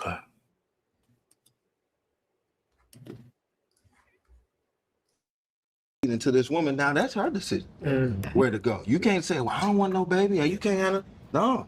You should have thought about that before you go. You know, so teaching my son that, right, and understanding that you have a decision very early on in the process, but later on you I don't know how to start it all. Let me get to the point I was at. 15. Supremacy, I like to call white. Of masculinity, the definition of what we do with our bodies and how we is the relationship that we have with the black man. I heard a psychiatrist when I was on one of the panels say that African American men and women are suffering from 450 years of post-slavery PTSD. Yes. So one of the things that I love about this thing right here is that the next one I want to see is black men and black women sitting down together and talking about how do we learn to exist in peace. And I say that because I'm saying this, and a lot of times I have to catch myself. It's emotional. I grew up with a lot of violence around me. My father, when he drank, I seen him knock women. My father fight a baby. He was just off. He was mentally off from the oppression of this culture that broke him, and so we were born, a lot of us were born into that, our fathers, and we're trying to break those cycles. So somehow that ties into me to women's reproductive choices in terms of having a baby with a guy that's comes from a broken family. Now the baby coming in with a broken family, and bam, bam, bam, and the mother's asking the father for support, and like, yo, I ain't asked you to have that motherfucking baby. I ain't shit. I don't even know if that's that motherfucker. I mean, there's so many levels to this that make women cower or not want to talk, or be the victim of one guy shot his baby mama and the kids the other day. It's so I think we got to attack that from not just right now in this racist culture that we're seeing with this administration, but also from a generational standpoint. For sure. I don't have the historical information, man. That's why I'm a listener, man. I'm a great listener. But when I hear, from your generation, your perspective, and your perspective, and everybody's perspective in the sense that as we get into it, I feel like we let women down in that regard. We didn't stand on business. And what you mean by that? I just feel like we let depression wear us down. Fathers let depression wear them down and beat them down, take them out of the house. and therefore No, they forced them out of the house. forced them. No, they had a program. They forced them out. They didn't leave the house. I feel that. I understand that. I can't, but ain't nobody gonna make me leave my woman. I get that. I get it, but ain't nobody gonna make me leave my family. I got you. I get what, I understand that. I could never fathom what went on back then. I think you might be alluding to weak ass men allowing things that might be coming up. Like, you know, like, oh, this seems like, I don't know exactly the historical presence of it either, but you know how you say like, oh, like, you know, you stripping us from the house. Oftentimes, I'm a man who dates men. A lot of men are strong. So the way that you say you're not gonna take nobody from my family, you're not gonna strip me from my family, a lot of people don't walk with that. A lot of people don't have that. So I mean, like, it is systematic, but I mean, at the same time, I mean, you part of like the few men who is not going to live their life like that. I mean, I get a system that you live in a place that is just geared to tell you you ain't shit, you ain't shit, you ain't shit, and it beats you down. You ain't shit, you ain't shit. Yeah. And it beats your other counterpart down. So y'all come home to madness, beatness. Yeah. Nobody know how to heal anybody, right? It's a lot that goes into it. Yeah. I think it's a lot of different influences that happen, whether it's drugs, right? We know that our community struggled with that for a long time. But let's talk about them. Let's go back up. But no. Let's go back and talk about the CIA putting the drugs in the neighborhood. That's what I'm gonna say. We're in a country where drugs is probably the most highest profit of things that you want, right? But just speaking on fatherhood and being in the house and not being in the household. I think, yes, a lot of pressures coming from East Side, right? Yeah. I've looked at fathers who weren't in the household and had conversations with them and say, man, you've been on drugs since you was 12 years old, brother. Your brain doesn't have the capability of thinking correctly, That's true. right? You are afraid that you can't provide for your family, so you would rather leave, right? Not knowing that you have a woman who's willing to stay down with you and hold you down no matter what, right? So it's just, as a man who, even to this day, get nervous, right? Like, oh man, this shit is slowing up. Like, am I better off telling my baby and them, like, are y'all good? No, of course not, right? Right. But you have to be honest about yourself and say, I'm fearful of certain things, and say, and not necessarily a weakness, but necessarily it's like, I'm scared, right? That I can't provide. And now I've either let someone else kind of tell me what I need to do, right? Rather than following my own intuition and having a relationship with my ancestors in the universe and that can really guide you, or having that one-on-one with your lady. So many things that can pull people out of the house, similar to the conversation is like, well, if I was enslaved, I wouldn't have done that. It's like, well, you really don't know. All right. Like a lot was said there. Like, Pearl, you want to go ahead and tackle this first since you got the clip? I do. So I do agree that we're still suffering from PTSD on both sides. I think that's something that we have to really have a serious conversation about, because a lot of the times the underlying issues that we have within our relationships, conversations, and even our ability or inability to progress on this platform is because a lot of that shows up. And I think a lot of us are not conscious of it, and we need to be. And then if we are, some people are just not patient and understanding or empathetic enough. And that's a problem, because a lot of you all on this panel, you don't listen to understand. You listen to dissect and disrespect. You listen because you are you like to be conversely dominant. That's what I like to say. Like, you have a superiority you think is the only right thought. And you guys will go back and forth with that. It's ridiculous. So let me move on. I do agree that there's a disconnection and that we're born into destructive cycles. But again, this takes awareness of you, what's happening in your life, and if you would like that to continue. So a lot of us just move through life, just getting into relationships and sexing our way through. Like, we lack communication. We lack that understanding. We lack discipline, and we run away from brave, honest conversations and circumstances. That's an issue. So we do have generational curses. I'm not going to say I don't like. Luke James said that he was a great listener, that he had no historical context. I have a problem with that, because without historical context, you're not able to truly evaluate our progress, where we're going, where we're not.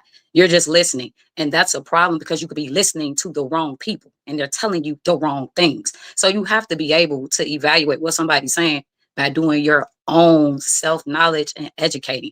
Like, you got to go back. And I like that Clifton Powell was like asking them to go back to certain things, because I don't think they had knowledge of that. And that still shows up right now today. So I just don't like that he was just like, I'm a listener. That's awesome. But you also have to be a student, like a lifelong learner. I'll keep going. Depression, definitely true. We spoke about that. A lot of people in our community are just so against therapeutic practices, talking about their emotions, walking it through. That's an issue. Your relationships are not rehabilitation centers, and neither are the women and men that you get with. They're not in-house counselors. I'll keep going. I don't like that one of those guys said that there was like weak men, or he thought that they were weak men, maybe because they fell for the okie doke and they left. Like, that's subjective. If you're not dealing with those battles, you can't determine if they're weak or not. I think that that's just based on strategic divisiveness, and we know that already. That's what they were talking about. I do feel bad for men who have placed value in themselves with their inability or ability to provide, because now you all have like this false sense of security or false sense of identity. So like if you can't provide, now you feel like you're not a man. It's like too many emasculating circumstances that you have to, I guess, go through. Like, I don't understand why we can't evolve that. Like, it's not just your ability to provide for us, and it's not financially, because a lot of you all make money, but you're horrible partners. Like, we can't talk to you. You don't talk to us. You don't provide safe spaces. We're not allowed to do it for you. Like, you put up walls. It's very hard to get to you all because you're emotionally avoidant. So anyway, a lot was said on there, and I completely agree. But again, I've said this before and I'll keep saying it. Until we're really able to have those brave conversations around self-awareness, cultural awareness, and what we need to do as a people, we're just going to keep having these conversations. But it was great to hear. I'll end. Go ahead, Ty, and then we go to Mont.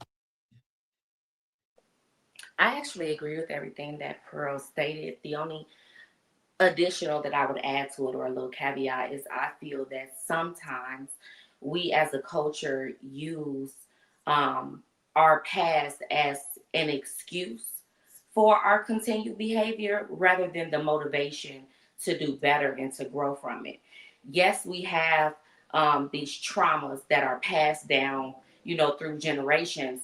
But as you stated, right, knowing that history, it allows us to also understand that even through the toughest times, we still had people that were able to persevere and to get through and to become better. And as you stated, it kind of starts with you wanting to first educate yourself, evaluate yourself, want to grow, and then move forward past that, right? So we can acknowledge that, yes, we have this systemic problem. We have these issues that are within our bloodlines, built into our DNA, but it's not something that cannot be overcome. It's not something that cannot be changed. We have to just be willing to do it.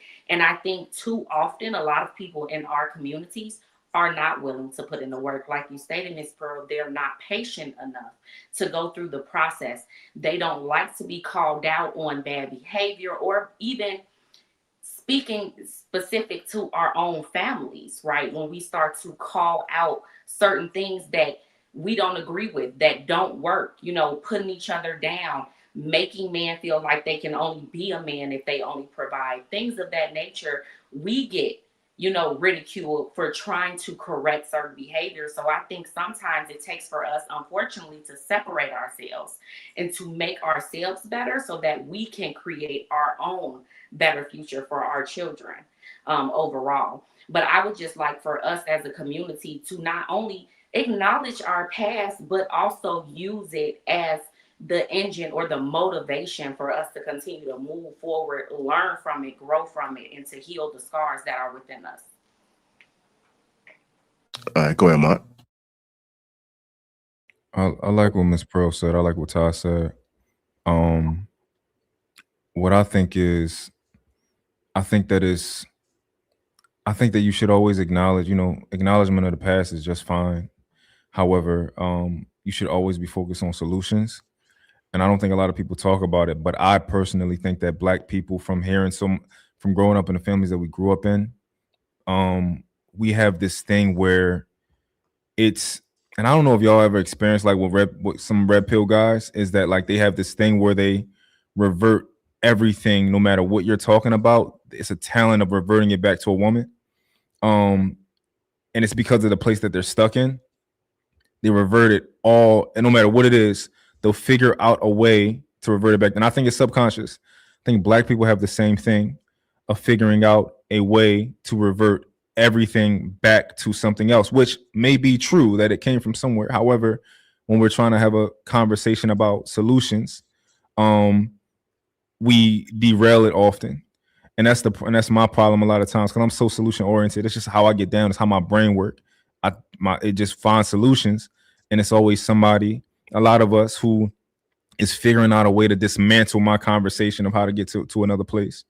And I think that it's engraved in us. It's ingrained in us because of the way we grew up, because of the way that our parents talked, and because our parents and our grandparents went through something that we didn't go through. But the way that they talk to us, it's like it's engraved into the way that we speak. So that's my problem.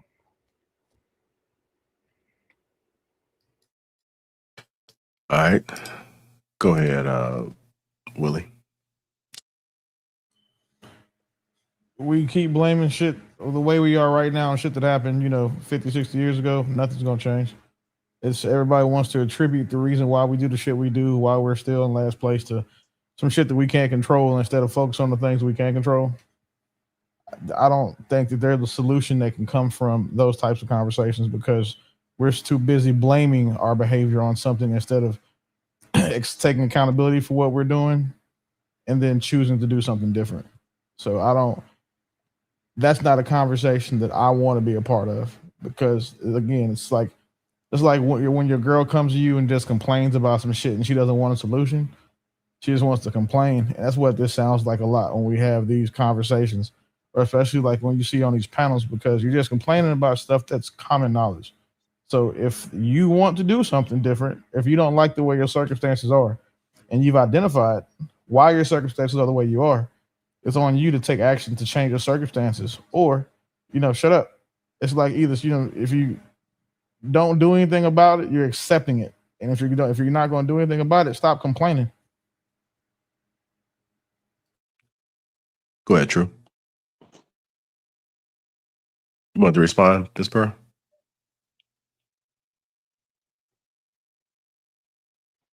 My technology just did not want me to be great tonight. I agree with what Willie was saying. I do.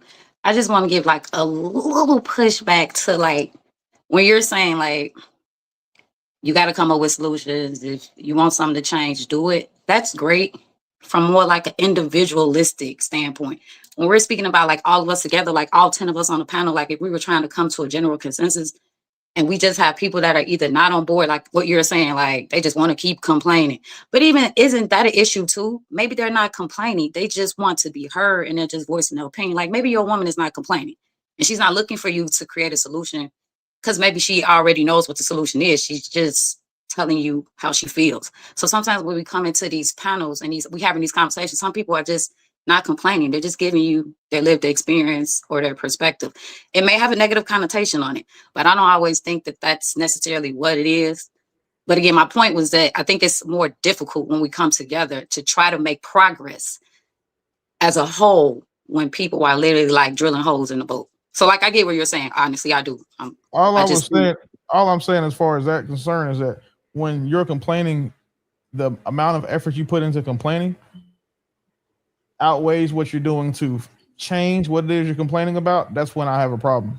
And the majority of people are doing more complaining than they're doing, or then they're taking action to fix what they're complaining about.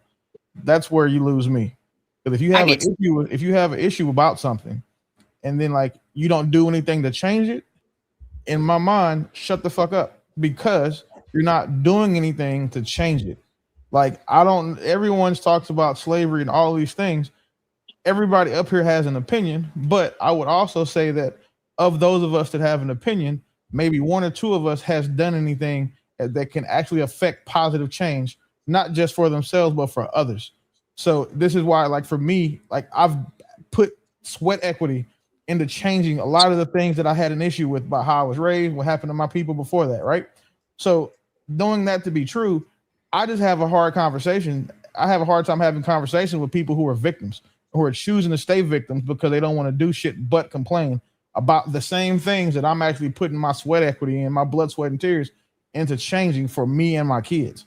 So it's almost like, if you're the one woman in a room that's not a hoe, you're gonna have a hard time having a conversation about relationships in a room full of hoes. I get you. So transference of energy, and we need to be more productive and conductive. Okay, I keep that shit constructive and productive. I keep that shit so far away from me. Like if you complaining, whine, like that's just not. It doesn't work. So I want you to keep far away from me. So I just don't engage when I hear people talking like that. I get you. Solution oriented. I can see. All right. Anybody else want to speak on? Go ahead, NY. I thought you had your hand up. Oh yeah, I can say so.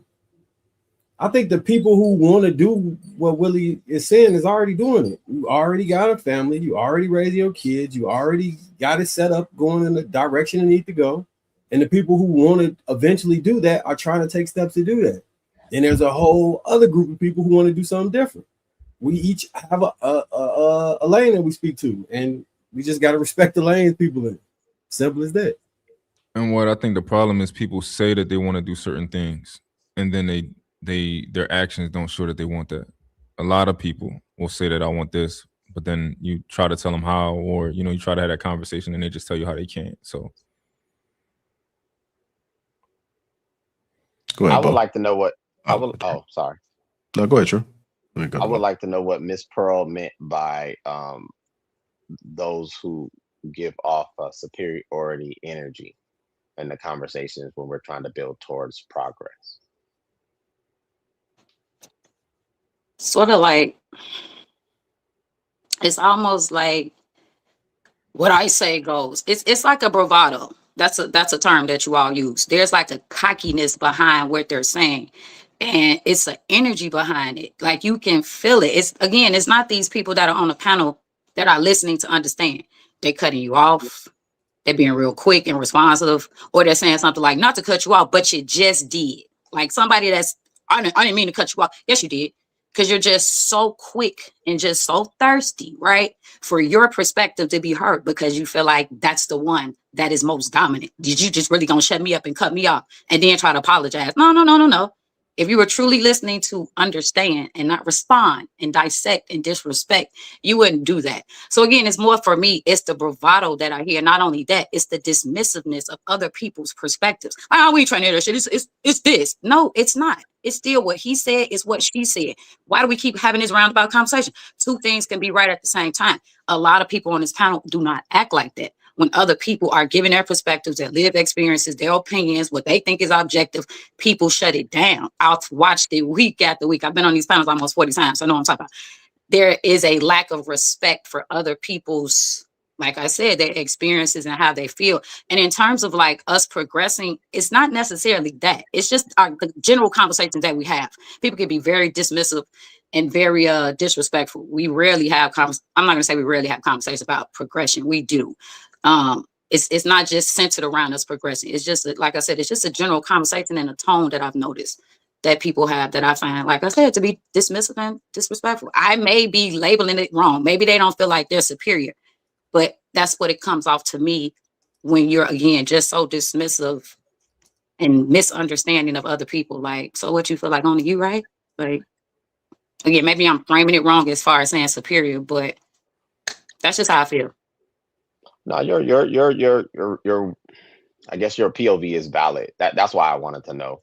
I don't know if it may be coming from, your experience in the exchange, but that's what stood out the most to me when you kind of set the foundation of what you said. And then I'm kind of running back. Go ahead. I'm sorry. No, so remember we had like a conversation on the back end where I was saying like some people have that conversational dominance, like their tone, they're over talking, they're dismissing the points. Like that's what I mean. Like it's the dominance that they carry. Like you're not the only one that could be right. Pipe down. That's my point. That's fair. That's fair. I think as these conversations continue to happen, I know JR's been at this 5+ years. There has been a development, because at one time, if you go back, he got logs to prove it. This is a very new experience, men and women talking about each other, talking about individual gripes, and then, kind of hashing things out. So I think in the spirit of that, probably an hour ago, we were talking about who's more responsible for getting pregnant current day. And so sometimes I think on an individual level, we have some of us who can live in a world at their level of development, but then there's others who have not caught up yet. They haven't subscribed to the very reality of happening, right? So it's a tug and pull of sorts, and it's gonna just get mixed up. But I can say, at least from what I perceived, there was a time when JR used to do this that all people did was just go back and forth at each other. And now we're actually trying to find some level of what would be the word? A balance, growth, shared perspective, an adoptive perspective. That's what I've seen and observed. And I'll land. All right, go ahead, Bo. I think what a lot of people do not do with history is use it as like a game book, a playbook for their lives in the future. They use it as an excuse. They use it as a crutch instead of learning what the people did before us. Like a lot of people use this whole public assistance thing, took the fathers out of the house, as a crutch to make an excuse to do nothing. You could do something about it. Like we all could do something about it. I mean, a lot of the things that they're saying is incomplete truths. Nonetheless, we use it as a talking point, as either a weapon or a crutch, because you could change it. We could change something, all of us, men and women. Instead, we just perpetuate the same story just to point the finger at each other. Well, you ain't want to do nothing for me, so I got on public assistance. Public assistance took the man out the household. And that man just sat up there. That's why I like the new generation, because they like, can't nobody take me out of my household. Period. A lot of people miss the point that married couples could get public assistance. If you would marry that woman, you could be in the house. Ta-da, fixed. So like we need to figure out how we can use the past as a learning tool and not play the victim to the past. Too many times they just use it to be lazy. Well, we got PTSD in our blood. Yeah, but what you doing about it though? I learned history so I can see shit coming.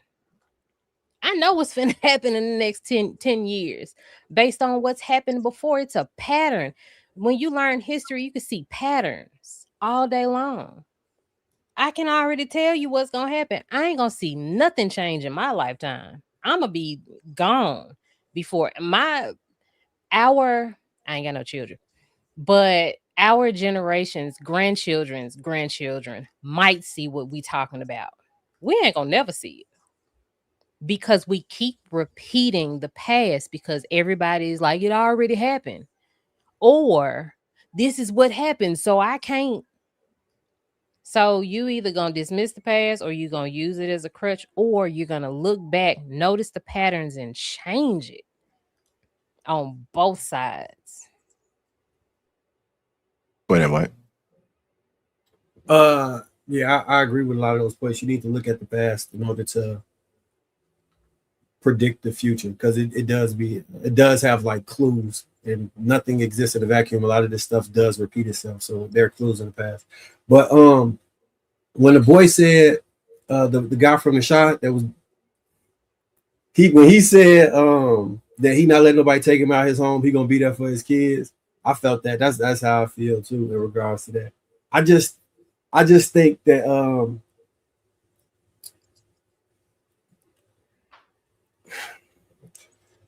the last guy that was talking, have you ever seen the show P-Valley? It was good too. I was surprised he was straight in real life. I don't know about that. I thought we were supposed to stay away from that because if we're gonna open that Pandora's box, Exactly. we need to talk about that other big sissy on the No. panel. On he said, "Have you ever seen P Valley? If you've seen the We're supposed show, to stay away from sexuality in on the general. show, Sexuality in general is what we were told, and we've let that sissy shit go. Don't start it. You open that door, it's not gonna feel well for none of the points you women made. I apologize." You open that door, Willie gonna kick it in. And I will exit stage left. Does anybody else want to respond? I'm gonna play probably one more clip. All right. Let me go ahead and move to this next one. I wouldn't have done that. It's like, well, you really don't know. So it's like, it's so many different things that go into why people do things, and sometimes, yeah, you can name it to. It's like, oh, this person was being a coward, or this person was being, but a lot of it is fear, and a lot of it is because we're the minority, and because the pressure that comes from so many other people that don't look like us. It's a lot of pressure that makes you feel that way, and then you got the people that's in your community that oppress you, right? Sure. And so as men, we do it to women, right? As men, that's the tier. Right. We do it to women even more, right? We fall underneath that same thing, and so to your point, we got to strip that away, figure out what the issue is with that, have those conversations, understand that it's layers and layers of what it is, but also don't be like, you weak as hell. Maybe should have worded like that now. No, I know. You good. You wouldn't have been able to do it. You ain't been able to hold it down, but it's just like, man, it's so many, reasons why a man would leave a household, and then sometimes it's us not holding them accountable and saying, hey, look, man, you need to get your shit together. Yeah. All right, you need to make sure you over there. Because now I'm sitting here playing spades with you and smoking. You ain't seeing your kid 3 blocks down the street in weeks. Right. So no accountability. So to your point, as you was talking to your driver, let's take accountability, but then also kind of give each other a little bit of grace and understanding, especially our OGs who went through a lot, especially our guys who are coming from Vietnam, who came home to nothing and lost everything and went out there and lost their mind, saw things we could never imagine, right? Did everything for this place. And did everything for this country just for them to take it away from you. And so now I say, well, fuck everybody. That's my entry point to this conversation. I think that because I went to college and I got a master's degree in human relations, I really sat with and grappled with power and domination when it comes to like gender discrimination and when it comes to discrimination against women. So for me in this conversation, thinking about like fatherhood, I can't help but to think about the way in which I was introduced into this conversation about women's progression and how there were critiques of Black women that talked about how us as men don't start thinking about this shit until we start having kids. So we start to think about how we only think about women when it's tethered to a man. Like, hey, respect her, bro. That's so-and-so, little sister. Hey, respect her, bro. That's so-and-so. So it's really thinking about how us as men, in terms of accountability, we really don't even have a good transition from objectification to fatherhood because you've been a fucker for 20 years. And now you don't want to be a fucker no more. Now you want to be a father. Because we don't have that accountability to think about the how we are taught to objectify women. And I know in our conversations it'd be like, hey, you can get respect from the homies based off how you get down on a bitch. Yes. Yeah. To be real, you can get capital, popularity, preference based off of how you're able to dominate and objectify other women. So then when I come into the conversation and I want to talk about progression of women, we start to have different, I'm gonna say pathology, different ways that stigma taps into it. And I think one of those is us being very critical about how we relate to women that's not related to us. Like, how do you respect women that's not your sister, that's not your mama, that's not your, you know what I'm saying, you feel me? Oh, even women you find attractive. Like, how do you respect for those women? And I think that the conversation starts before we start thinking about fatherhood. It starts to me, thinking about it in middle school, you know what I'm saying? But also in this conversation though, it's like, hey, so before you became a father, before you became a father, when did you think about the general welfare of women? Well,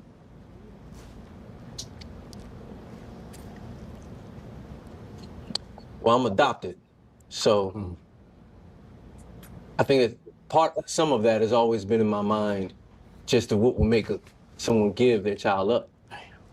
You know, since I've always known since I was 7. Feel me? So, what environment was she in? Did she feel protected? Did she feel wanted, cared for, seen? All the things. So early on, I think for me, it's kind of gone to a place of just humanity of it all, just like a person. I want to do what I want to do when I want to do it. Right. I want to feel how I feel. That's me. I want the same for everybody. Yes. I want you to live your life. I don't want nobody to take their life.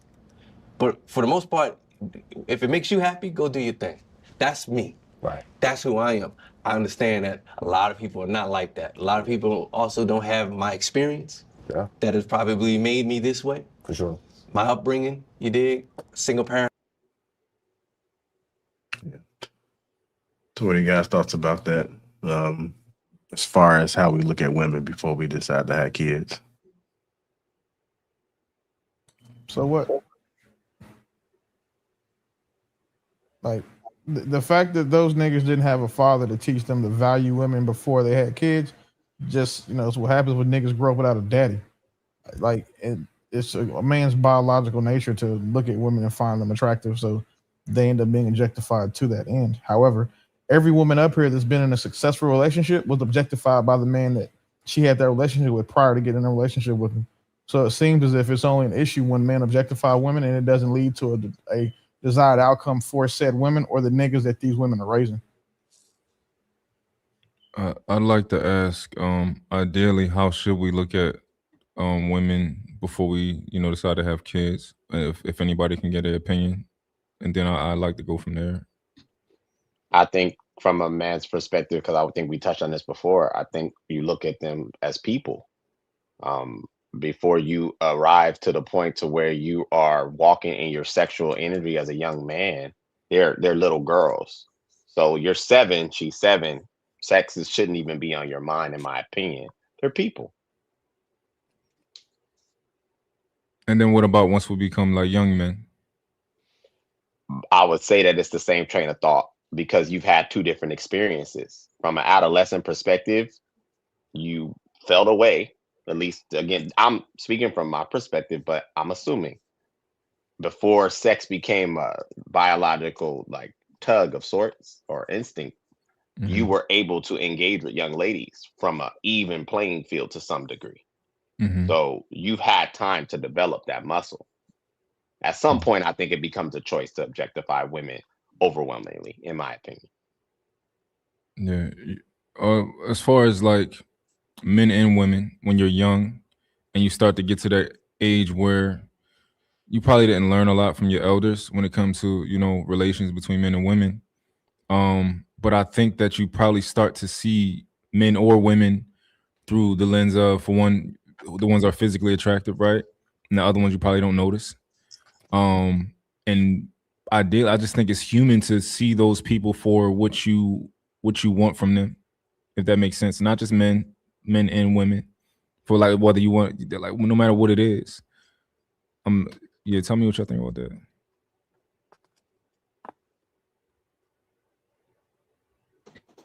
I mean, you definitely made an honest point, Mont. We do look at people, and I guess what you all would say, compartmentalize them, or you weigh your options, however they go. But the reality of the situation is, I think a lot of the objectifying just comes from that culture of casual sex and just being able to just have these random slew of meaningless encounters and think that that's cool. Like it's some rite of passage to manhood that you have to do that. Maybe if that wasn't instituted and enacted so deeply, and a lot of men and some women too, let's not, men and women, took more time, right, with that vetting and that discernment process, and didn't spread themselves so thinly and widely across so many different people, you wouldn't see women like that, and you would value yourself more and who you got your energy to. But that's neither here nor there, because again, that's a whole system, and you would just have to make an individual choice to be disciplined about what you're looking at, who you're looking at, and what you want. That's just natural, I guess.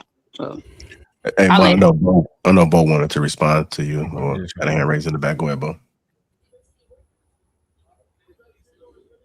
I just wanted to speak to the fact, I know a lot of people don't care for this guy, but what Consciously was saying, because I experience it a lot having conversations with guys in these spaces, that men don't value women unless they're attached to a man.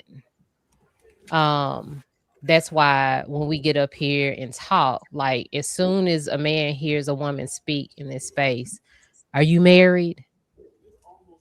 Are you in a relationship? Like it's always that, because it's like nothing that she says matters unless she's attached to a man. And like our own individual experiences, be it bad or good, is not heard unless that's true. I mean, y'all have heard it done to me 1,000 times. So like I think there's much to be said there, because a woman can't just be a woman without like being, I don't know, like being called single and lonely or just like brushed off.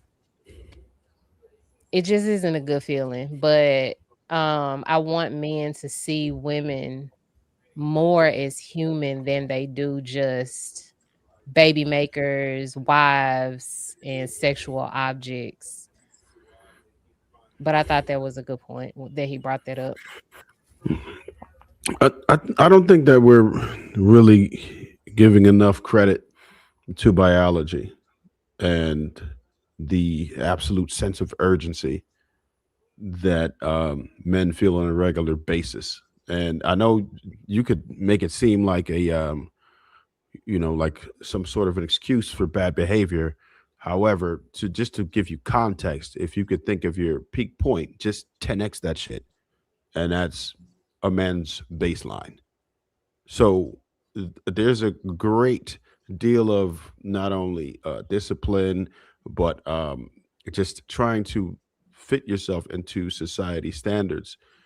So we could see you as people, but once that system override happens, then it's a very big deal for men. So that's why you might see men constantly trying to procreate. It's not that men want to view women as or objectify women, but they honestly, like, that's just part of it, right? We could appreciate everything else about you, but that is like part of the priority, and we try to downplay it, but it's not necessarily a behavior as much as it is biology itself. Yeah. When we say see women as people, if y'all could elaborate on that, like what does that mean?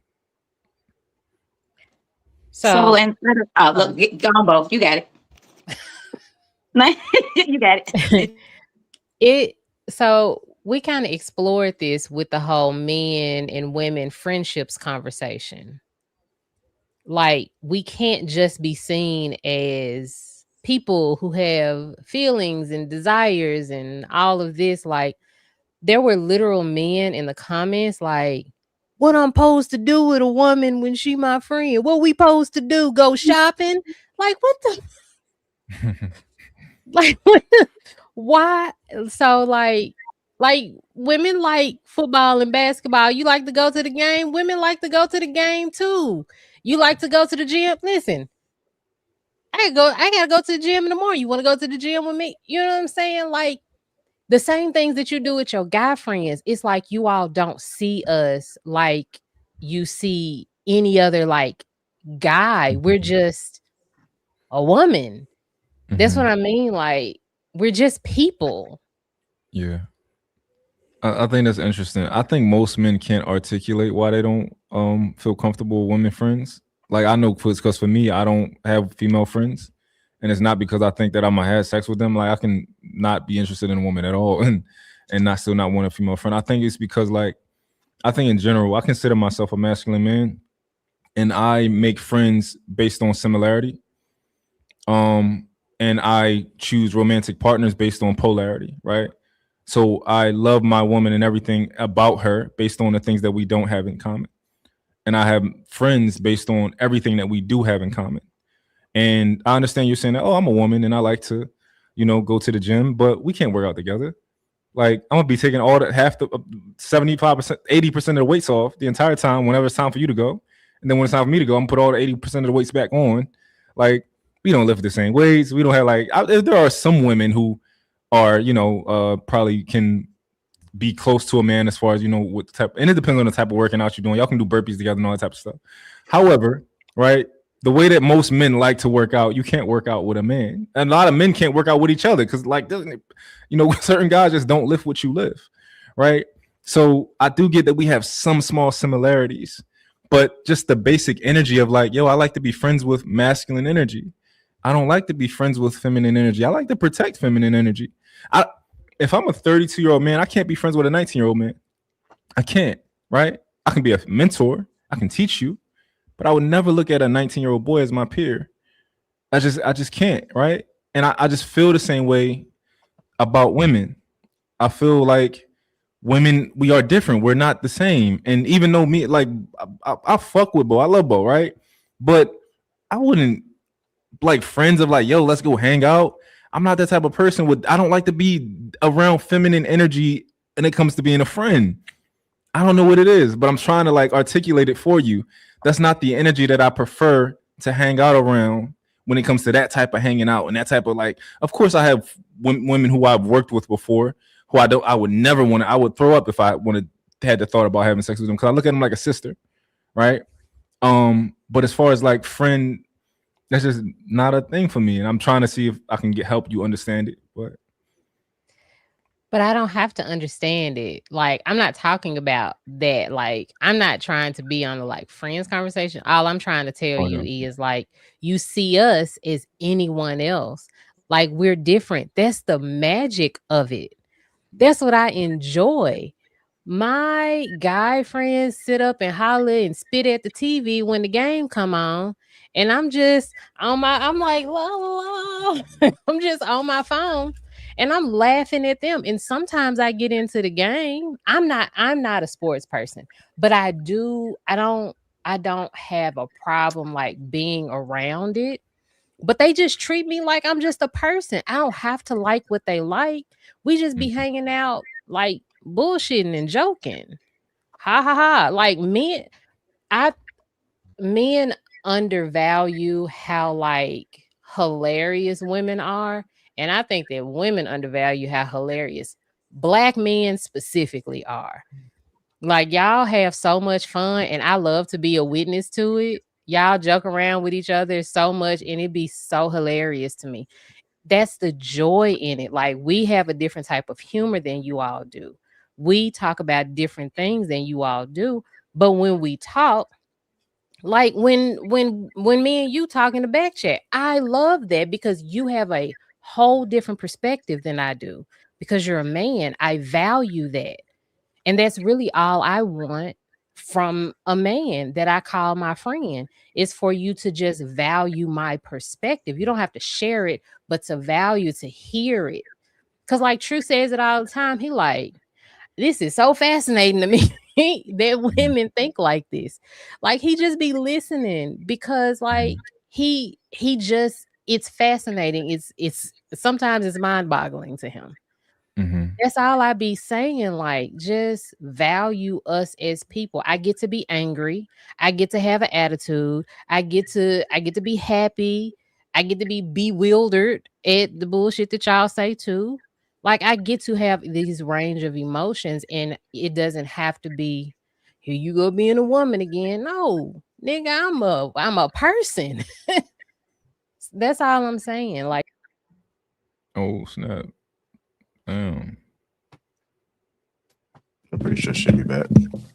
Yeah, right there. Hit the button by mistake.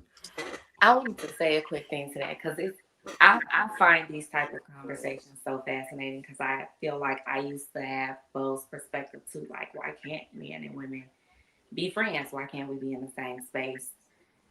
Bo, did you want to finish? Because it just knocked you out. Yeah, I don't know what happened. No, I was done. Oh, okay. Yeah, I was saying I used to have your same perspective. Why can't we be friends? Why can't we be in the same space and share that same space? And you know what? I honestly learned, I think there is more of a need for women. Like, we enjoy being around men and being in their space. We enjoy hearing their banter. We enjoy just being a part of it, right? Like, I used to be like, why can't I be one of the guys? But what I learned over time is I'm never one of the guys. It doesn't matter how cool we act. It doesn't matter like how close I think we are, how much they might see us as platonic. It just never works out. Like I do not have a true male friend at all. I've never been able to have one. They've always tried to cross the boundary at some point, and it's uncomfortable. It's like, how don't you see me as one of the guys? But I don't. I'm learning, and I've learned honestly in my 20s that men just do not view women the same way that women view men. I feel we are more open to that, and it might honestly be more of like the leadership value, like where our place is naturally, right? We don't mind being around them and having fun with them and fitting into their space, but they don't really feel comfortable fully fitting into ours or accepting us into theirs, because it always feels like there is a limit to what they can be. They can't be authentically themselves. They can't really, speak how they want to and do what they want to do without it maybe being disrupted by our feminine energy. Like Mont was saying, he wants to be around other masculine energy. And unless you're a woman who naturally, I guess, has that, it might not be as comfortable. And I guess since he doesn't have female friends, he hasn't found that. But I found that fascinating because I hear a lot of women say this, and that's really how we feel. Like, why can't we be friends with y'all? But it's never worked. I don't have any male friends. I love feminine energy, but I love it like in my woman, like in a room. Like I love being around. Like my woman, my best friend. I call her, I talk to her more than anybody in the world, right? I tell her everything. She know everything. But I love that from her, right? I don't necessarily want it in a friend. Like I love that I can call my, like a lot of women put a lot of pressure on their friends, right? I love that I can call my friend, not talk to my friend for 3 years and call him like, yo, I need your help moving the couch. All right, bet I'll be there in a second, right? But a woman, like, you ain't come to my birthday party, like, fuck you, don't ask me for nothing, right? Like crazy stuff. And also, I don't like the fact that like, once somebody gets into a relationship, we have to change our friendship. I think that's crazy. It's weird, right?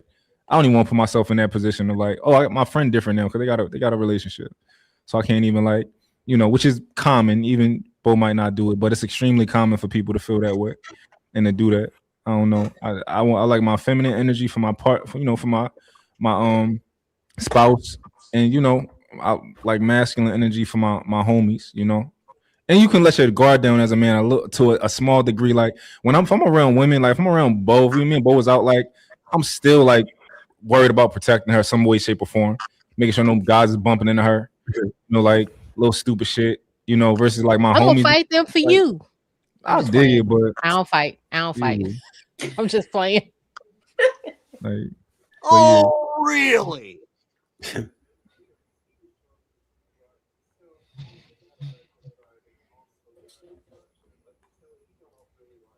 I was gonna say the part that we keep missing and that Trev was harping on is the biology of men is just completely different. And if we have when we try to have that honest conversation and then try and go through like, hey, this is really what's going on, then there will be a man who either is like pandering or who so I'll say there's a small segment of men who may not experience this, that I believe don't experience it. But the larger majority of the men that either pander or don't like women, that discuss how men operate with women, it kind of like pollutes the conversation. That segment of men who actually don't feel like this, that's a valid input, But the overwhelming majority of men are attracted to women. And it's harder for men to be friends with attractive women, especially men that don't have access to very attractive women. Right. What it turns into is a relationship where the man is getting used because he likes this woman, she doesn't like him, so he's pretending to be a friend, and she utilizes that to make him run all over the world and be her do-boy, just so he can stay within that sphere, because he doesn't have boundaries, because he doesn't have access to women that actually like him back. And there's that aspect of male and female friendships. Then there's the aspect of the men who the woman want to be friends with, but she also wants, but she's in that position that operates like that. So she's not truly being a friend. Like it would have to be two people that have either no attraction whatsoever or looked at each other like familial. Like how Mont was saying, my sister. I'm disgusted by that because I look at her like an actual family member.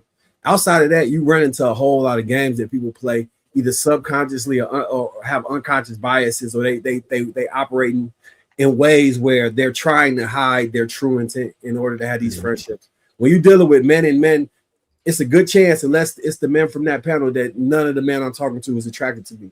You know what I'm saying? Yeah. Yeah. Why wouldn't a woman want to be?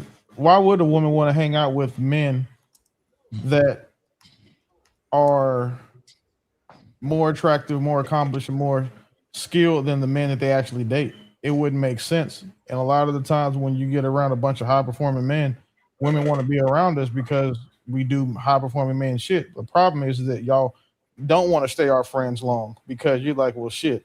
And White got a bag. He take care of his kids. He's good. He's intellectual. All these things I want in a man. Why would I not try to give him some pussy? Why would I not try to change this relationship? Because you guys benefit from it. We don't want to hang out with y'all because we like to go do man shit. I don't want to take none of y'all to the gun range. I don't want to take none of y'all to the casino. I don't want to do that shit with someone where I got to teach you how to, more than likely because of being a firearm instructor. I want to go and relax. Hanging out with women just like you're always you're on a job. Because again, if something happens, I'm responsible for you, regardless of not if we're in a relationship. Because we have a friendship, I'm responsible for you to some extent. If I hang out with Mont, me and Mont go somewhere together and some shit pop off, while we are going to look out for each other, if we are both capable of defending ourselves alone. So it's just like when guys hang out with women, you can't just be a guy, and then y'all be in the middle of our business and talking like and then repeating the shit. So it's just like this for me. It's always been a very separate thing that I keep. I hang out with my niggas, and then if I'm hanging out with a woman, that's my girl. Like that's my woman because then I can do everything with and for that I can't do with my homeboys. So there's not really a point in it's like having a second job you don't get paid for. You don't get paid for. I'm like you do your 9 to 5 and you get off and now you want to go hang out with another job that you're doing for free. I'm cool on that. You know, I think in regards to this particular topic, I appreciate you guys, the men on the panel, sharing your perspective, because I'm telling you, I've been hearing this for a long time. But M. White said it. It's a boundary thing to me. Like so many dudes from the time I was in middle school up till now, man, I really just think that they hated on the fact that women were just easy to access, and they only see it from the same way like most of you guys have kind of framed it, like, oh, you ain't hitting that, and I'm like, nah, like I'm just living. It's odd to me personally. I heard MY say, well, maybe you're not attracted to them. Nah, it just typically if I meet a woman, I know where I want to put her within just observation. Either she qualifies for more or she cool as a person. It don't go, it's sex first, but it's not just sex. Like that's the part that I always get lost on. And what I think I hear, speaking to the biology, is that men seem like they're incapable of knowing how to dictate where they're gonna put themselves and knowing how to conduct themselves around women. Like that blows my mind. She's just a woman. It ain't even that deep. Like that's all he's like. True. What boundaries do you put in place with your guy friends? What do you mean? What boundaries do I put in place? Because I think you spoke about like boundaries when you started talking about like it's just about boundaries. Like so like boundary like I can't have sex with her. Don't do this. Don't do that. What boundaries keep you from having sex with your guy friends? Because I don't like men, but the boundaries I was speaking to was more of the being used. I prefer that. I prefer not to need boundaries with my friends. What? But that's not a relationship. Every relationship has boundaries, even with your lady. Those boundaries. Romantic boundaries. I prefer not to need romantic boundaries in place to be friends with somebody. Like you don't need romantic boundaries with your homeboys unless you live in Atlanta. But outside of that, exactly. But I guess I was speaking to when M. White was saying, you get used. I think that this is, I've heard it from multiple men. Being around a woman, she's gonna use you, and I'm of the mind, well, you should be using her too. Like, so wait, what can we use a woman for? For example, Pearl could use me to protect her life if something happens. What could I equally use Miss Pearl for? That's equal to me risking my physical harm to make sure that she's safe. But see, you locked it into, and I get it. I do get it. You put it in a perspective of threat. No, I'm operating from life. That's just that's life. It's possibility. We're just talking about the possibility, the things that are possible. It is very possible for us to be out and somebody try to grab Miss Pearl ass, and that's my homegirl. So I'm with her, and she come over there and say something to me, or I see it. I'm supposed to intervene, and now I'm in a conflict. You know what I'm saying, with another 6-foot nigga, and it could be life or death, all because I'm trying to protect my homegirl's ass. That's not mine. Can we take this into a different direction then? Let's say we're not outside. Let's say she's either at your house or you're at her house, and there is no threat. That's even worse. You don't come to my house unless we're fucking. Sorry. See, thank you.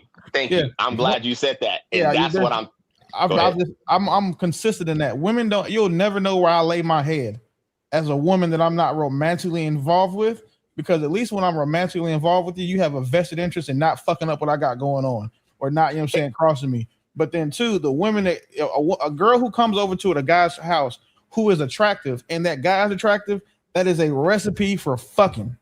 Because again, it's easy to be friends with ugly bitches. I mean, excuse me, ugly women. Like I'll give you that. It is very easy for a man to be a friend with a girl who's unattractive, overweight, and undesirable. But women try to be friends with the same way that men try to be friends with bad bitches. Women try to befriend men who have shit going for them too, because they know, well, at least if I'm their friend, I get to demonstrate some of these girly qualities and then make him see value in me. There's always an angle, and there's always an escape plan for women that men just don't have. I guess I just have to concede that has just not been my experience. I see so many men, almost like women are just like, God, can't be around her. She like pussy and dick. Like, sex is gonna happen. It's just gonna happen. How many of your homegirls? So the man, I know you do really well for yourself. How many of your homegirls have niggas that are beneath you? And you know exactly what I mean when I say beneath you. Before anybody gets butthurt, I'm talking to Dan. Man, that's exactly. That's my point. But okay. Now let's just say you were the nigga who your girl had a best friend who was above you. Okay. It's natural for a man to not to have an issue with that. It's also natural for that same man to not want his woman around you, because we don't want the things we value in dangerous situations. It's the same reason why you don't want your woman going to a club. Like, because you don't want to put her in a high stress environment where everybody in there trying to get her drunk and fuck her. Right? Cool. And just for those who's faithful, okay, cool. If I park a Lamborghini in the hood, I don't give a fuck that the doors work, the locks work. I'm not parking that motherfucker over there because of the risk. It's a risk mitigation thing, and that's all it is. Not saying we don't value women any less. Women are great. Y'all are wonderful. Y'all make marshmallow s'mores and all the rest of that girly glittery shit. Awesome. But as when it comes to being a friend, for what the things that most men enjoy, there is a higher return on their investment of time and energy hanging out with other men who want to do the same things. So true. So all right, so true. All right, and I when I was making my statement, I made sure to include your perspective in it and say it was valid. Did you notice that? I intentionally said, all right, so I do know true, and I actually do believe that he doesn't share this same sentiment, and I don't think there's no weird stuff going on when he say that. So I'm gonna take that at face value. But what I was speaking to was the general consensus of men. Most men throughout society currently want women. Like, I remember, like, the number one question growing up, especially like 16, 17, 18, 19, 20, up to 25, was where the women at? It was another phrase, but that was the first thing that men would say when they got up with each other. The day was planned around ending up next to women in some way, shape, or form by the end of the night with a specific intent and purpose. And it was indiscriminate a lot of times for a lot of men, like throughout in general. I'm gonna say 75 to 80% of men. I believe 95, but I'll just give you a low estimate. So the men that are able to achieve that task have historically not just had women as just friends, right? Because they've been able to have sex with them and then move on and continue to move on. They don't have like 1,000 friends, but they may have had, intercourse or dated or flings or whatever with a large amount of women, but they didn't typically keep them. The men that we seen growing up, typically they kept the women in as friends were the men that got placed into the friendship zone. And that was, I'm not saying it's your case, but for the majority of the men that I've seen in the friendship zone, it was involuntary. And they were trying like hell to get up out that damn friendship zone, which usually resulted in them being used.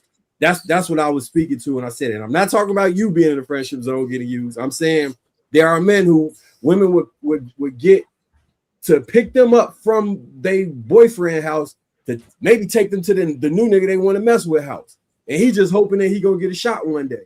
Or that they call because they phone bill due so that they can pay the phone bill to talk to the nigga they actually want. You see them on like Love After Lockup and shit, going to buy them outfits and whole new, and then they go to the nigga they want after that. Like those men typically is what it look like when people get stuck in that friendship zone.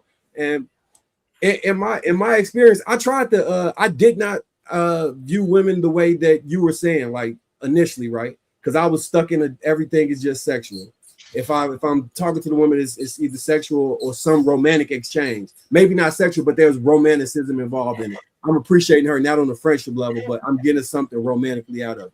Like after 25, I tried to change and just be friends with women. And the two women that 22, one that shit blew up in my face. She and it didn't end well, and it wasn't me being the one that was attracted, and the shit ended bad. You know what I'm saying? And I tried to keep that shit within the friend zone to the point I thought Cam was making the other day when we was having that conversation. He might want you to be in the friend zone, but if you're intent on playing the opposite role of the dude that's in the friend zone, trying to sneak his way out in a little slick ass way, then eventually when she realizes it don't work and she get mad, now you got a vindictive woman who you thought was your friend and know a lot of stuff about you with ammunition and anger. You know what I'm saying? Now, and I'm not saying that women can't be your friend because it's possible. I'm saying in my experience, I've not had that many women friends, right? Based off of that trajectory. It was first like this, then when I tried it, it blew up. And I have like I'm cool as hell with some women, but not like this my homie every day we talk to. And I have tried, but it wasn't for lack of trying. It was like sometimes that shit don't play out the right way. You see what I'm saying? I think it became abundantly clear as you were talking. I was listening, and this has probably been the struggle. I think a lot of men don't know what it's like to be treated good, and maybe that's kind of just how I grew up. That's why it's always been somewhat of a it's been an easy transition for me because I've had female friends and I also have male friends. Like y'all said, being friends with men, you have a certain default. Like you know what you're gonna connect on. You know what it is. You know how we migrate. You know how we move. Where the women at, like MY was saying, there's certain rules, right? But on the flip side, see, I've also been treated great by women, young girls. So in my mind, growing up, I'm kind of like, yeah, they're nice. Like, why wouldn't you want them around? And I think that hasn't been most men's experience. So that's why it's such a, like almost a knee-jerk reaction, even to the point to when they actually get a girlfriend or a wife or whatever, they don't think she's supposed to treat them good. Like so many men's standards is so low for women. They really think like, oh, she's supposed to be mean. She's supposed to be have an attitude. I'm like, are you serious? And so that's why to me, it blows my mind. I'm like, since I've been young, bro, women have always been good, been sweet, looked out, took care of business. If I call my homegirl and we about to spend time and I'm like, hey, can you swing by the store on your way and grab this? Say less. If I call my homeboy and say the same thing, he'll be like, man, I ain't what? Like, it's a completely different experience, and we know it to be true. That doesn't mean that your boys don't look out for you. It's weird to me that your homeboy won't get you a six-pack, but will throw a punch for you. It's just strange in my mind, right? So I've had the ability to have both. And I'm like, if you're a person, why wouldn't you want to interact with people that do look out for you and it ain't sexual? That's been my experience. So that's why, again, it just blows my mind. I'm like, so many times I've gotten jobs because of women. Certain women have taught me certain dance styles that I didn't ask to be taught. My homeboys have taught me a lot. I've learned, but because the fact that there's no sex there amongst men, then yeah, we connect on what we connect on. But it seems like it's only in this box. Like you a man, I'm a man. We shoot, we fight, we talk about the women. That's it. And I'm kind of like, man, there's so much more complexities to life. There's so many more, colors and you know what I'm saying? Like, and you can be heterosexual, you could be straight. Like, being around women made it easier to get women, in my opinion. But I agree with you on that. And I was speaking to in general, and I had my experience. But I agree with you on let's check with some of the ladies and see if they want to chime in. Ladies want to chime in? Might want to add anything?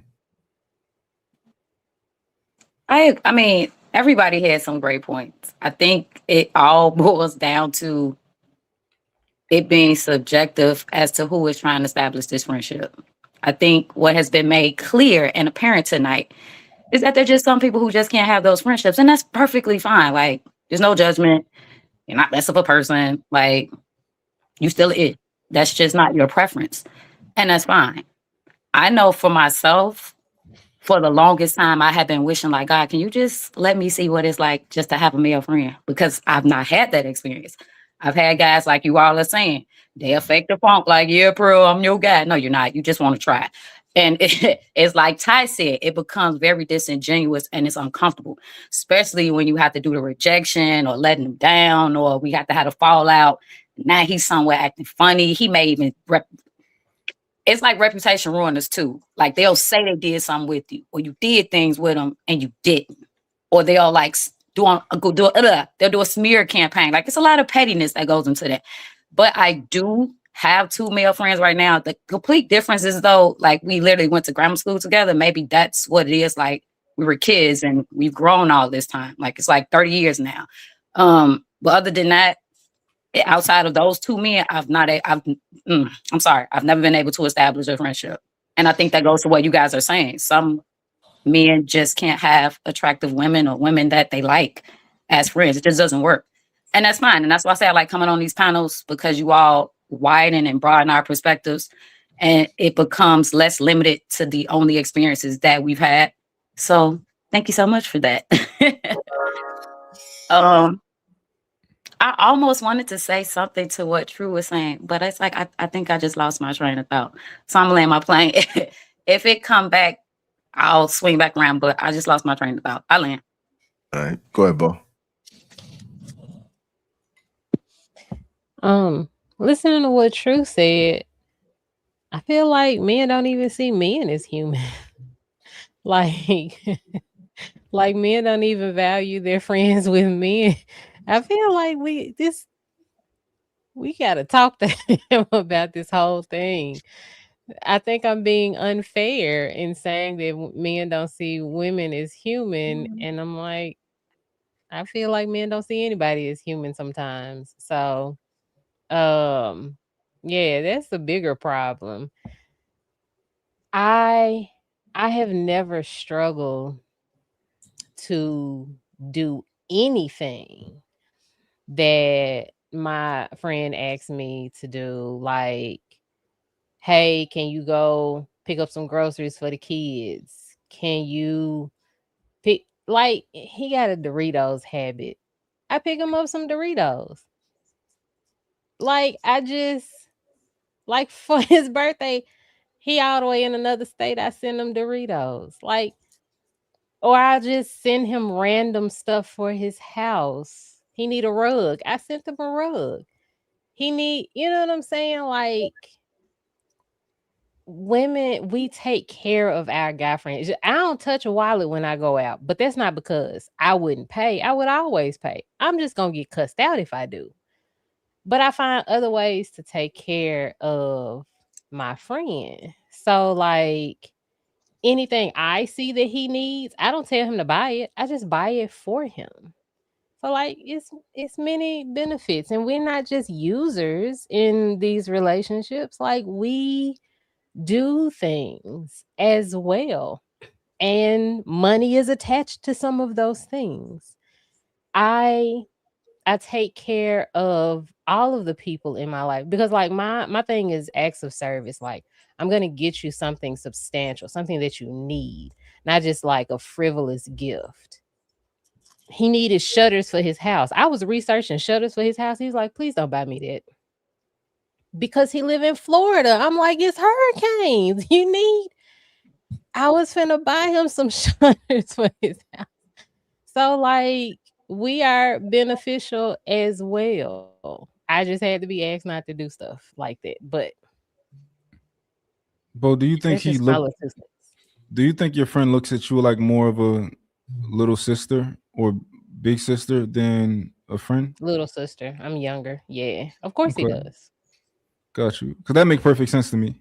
Like I believe in that dynamic of, you know, like little sister type of thing. You know, like I just think men, if we're friends with women, like we're more like of a mentors to some degree, or big brothers type of, you know, I like that's the mean, energy like that we carry.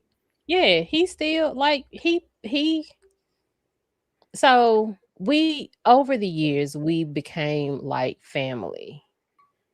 Cause I mean, I met him when I was 16. That was 30 years ago this year. We were kids. But like we also had art in common. We were both creatives and all of that. But yeah, over the years, he's definitely been a big brother. And he preaches to me, especially about finances. Jesus, if I have to hear one more thing about the stock market, I'm gonna shoot myself. But he does. He treats me like a little sister, like he's my mentor sometimes. Yes, of course. He takes on that role. But so do I, because I know some of the things that he doesn't know. I am the little sister that tries to teach him things as well, especially about eating, because chicken nuggets is not going to get it. So, like, you know, we all have our strengths. I don't know. Yeah, for sure.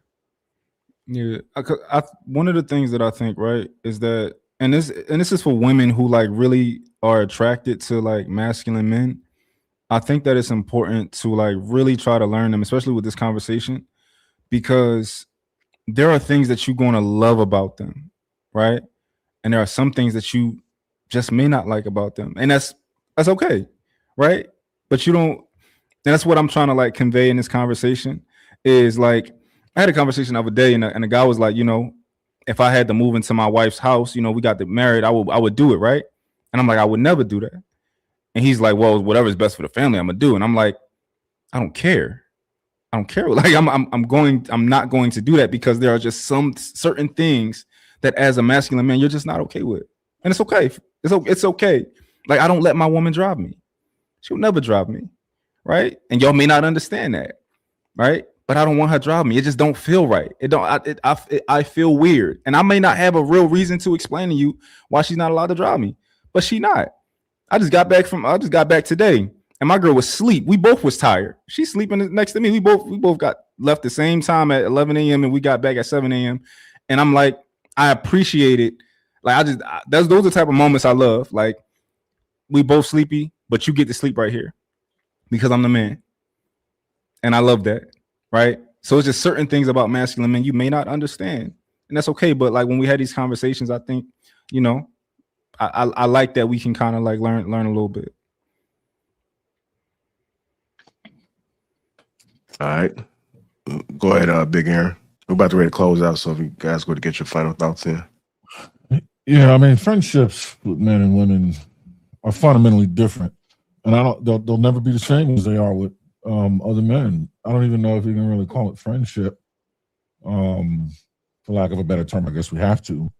But there's always going to be a sense of responsibility, or there's always going to be a sense of like a need to protect. Or look, when we're young and we're taught how to treat people, the first thing is taught girls is sugar and spice and everything nice, hold the door open for them, chivalry and all that. So already you are shaping the mind of young boys to look at girls differently than they see themselves. And it's not that they view them as being not human. It's just, you're not like me. And I don't think that we really want men to change that. I think when men get with other men, that's a time where testosterone and masculinity gets to run wild, unbridled, and that's necessary. That dragon you cannot keep in a cage all its life. And when men express their masculinity in an unbridled fashion, that's not an environment you want women in. It would repulse women, I believe. So I mean, leaning on what Willie and Ma is saying, when boys have their time and they play, they do that. It's like animals playing. It looks like they're fighting. They're not. And when women enter the picture, it's like, yeah, we can be friends, but don't see my friendship with men and want that. You're not going to have that. My friendship with you is going to look a lot more like sister, which means put you out in your pocket. You know, I'll pick up the tab. I still got to open the door for you. No, you're still not going to drive. You're still going to pump the gas. You know what I mean? Like if I'm out with Willie, you know who's pumping the gas? Who's ever car we're in, right? You know, there's always going to be these differences that will never be able to see each other the same way. I think it should stay that way.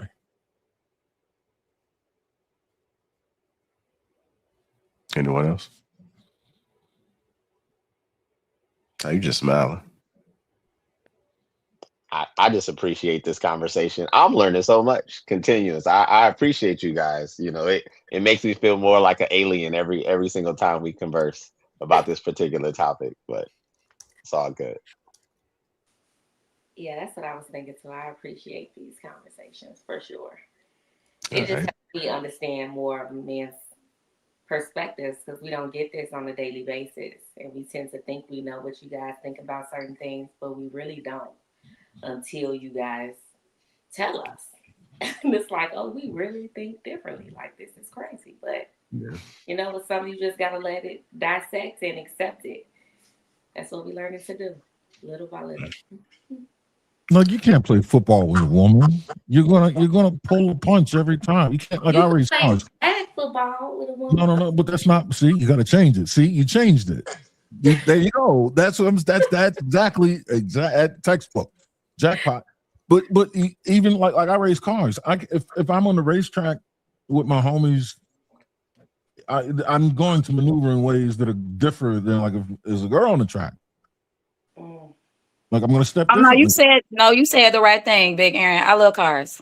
I'm like a Danica Patrick. Like you might actually have some competition. Like I love cars. Yeah, right. Damn, you a racist white lady? What you say, Willie? You a racist white lady? Yeah, Danica's a mess, but yeah, because don't let Danica hear you say that.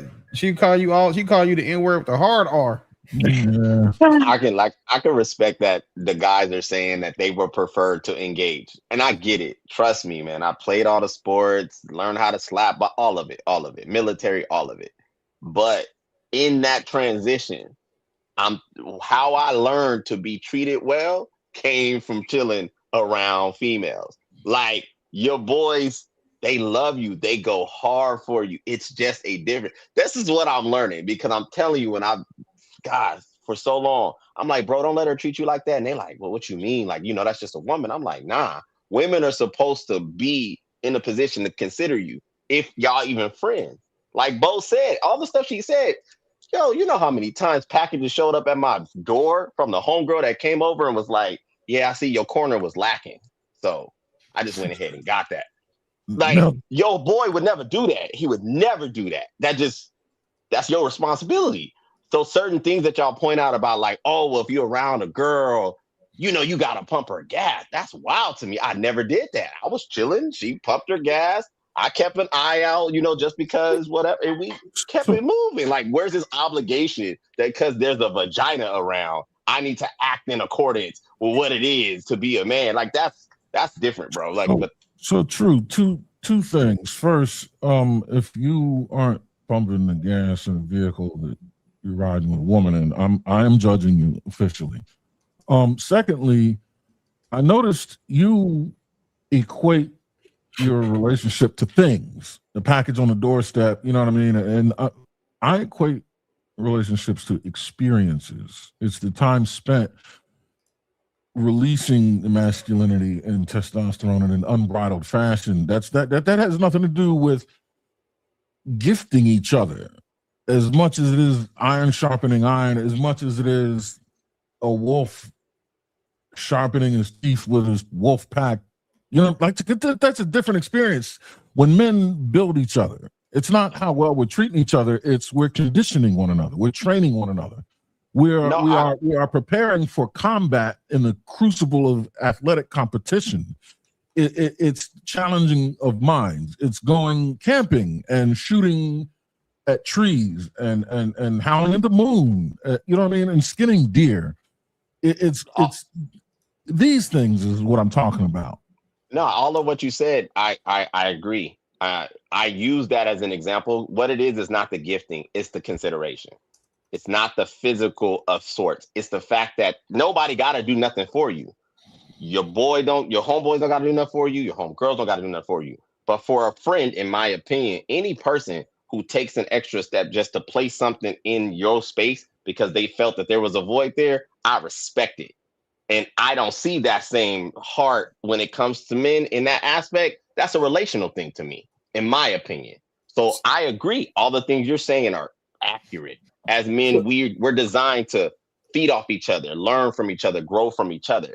But I think that a lot of men do themselves a disservice because they lock out relational components because she's female and because I'm not sleeping with her, I cannot experience her. That's just different to me. That's where I get a little lost. Okay, true.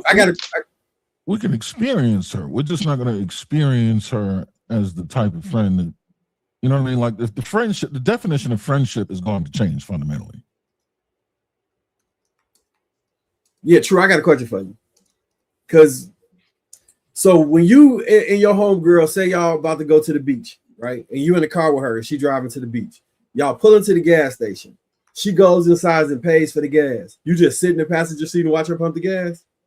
I may go inside and pay for the gas. She gonna pay for it, but I may do that and then she pumps the gas. Like she's a person, bro. I don't see her like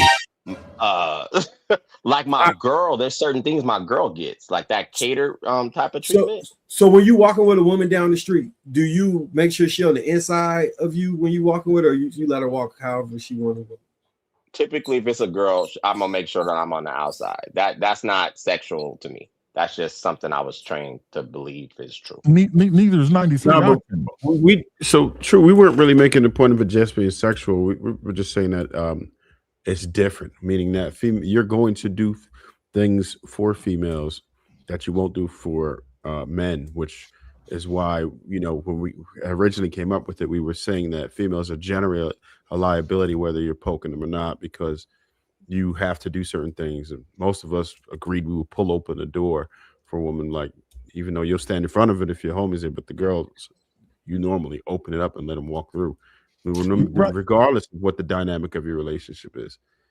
Right. Liability. If the excrement hits the air conditioning, my male friends are going to rack around and engage. If the excrement has hit the air conditioning and I'm with a woman, I got a mission. I got something I got to do here.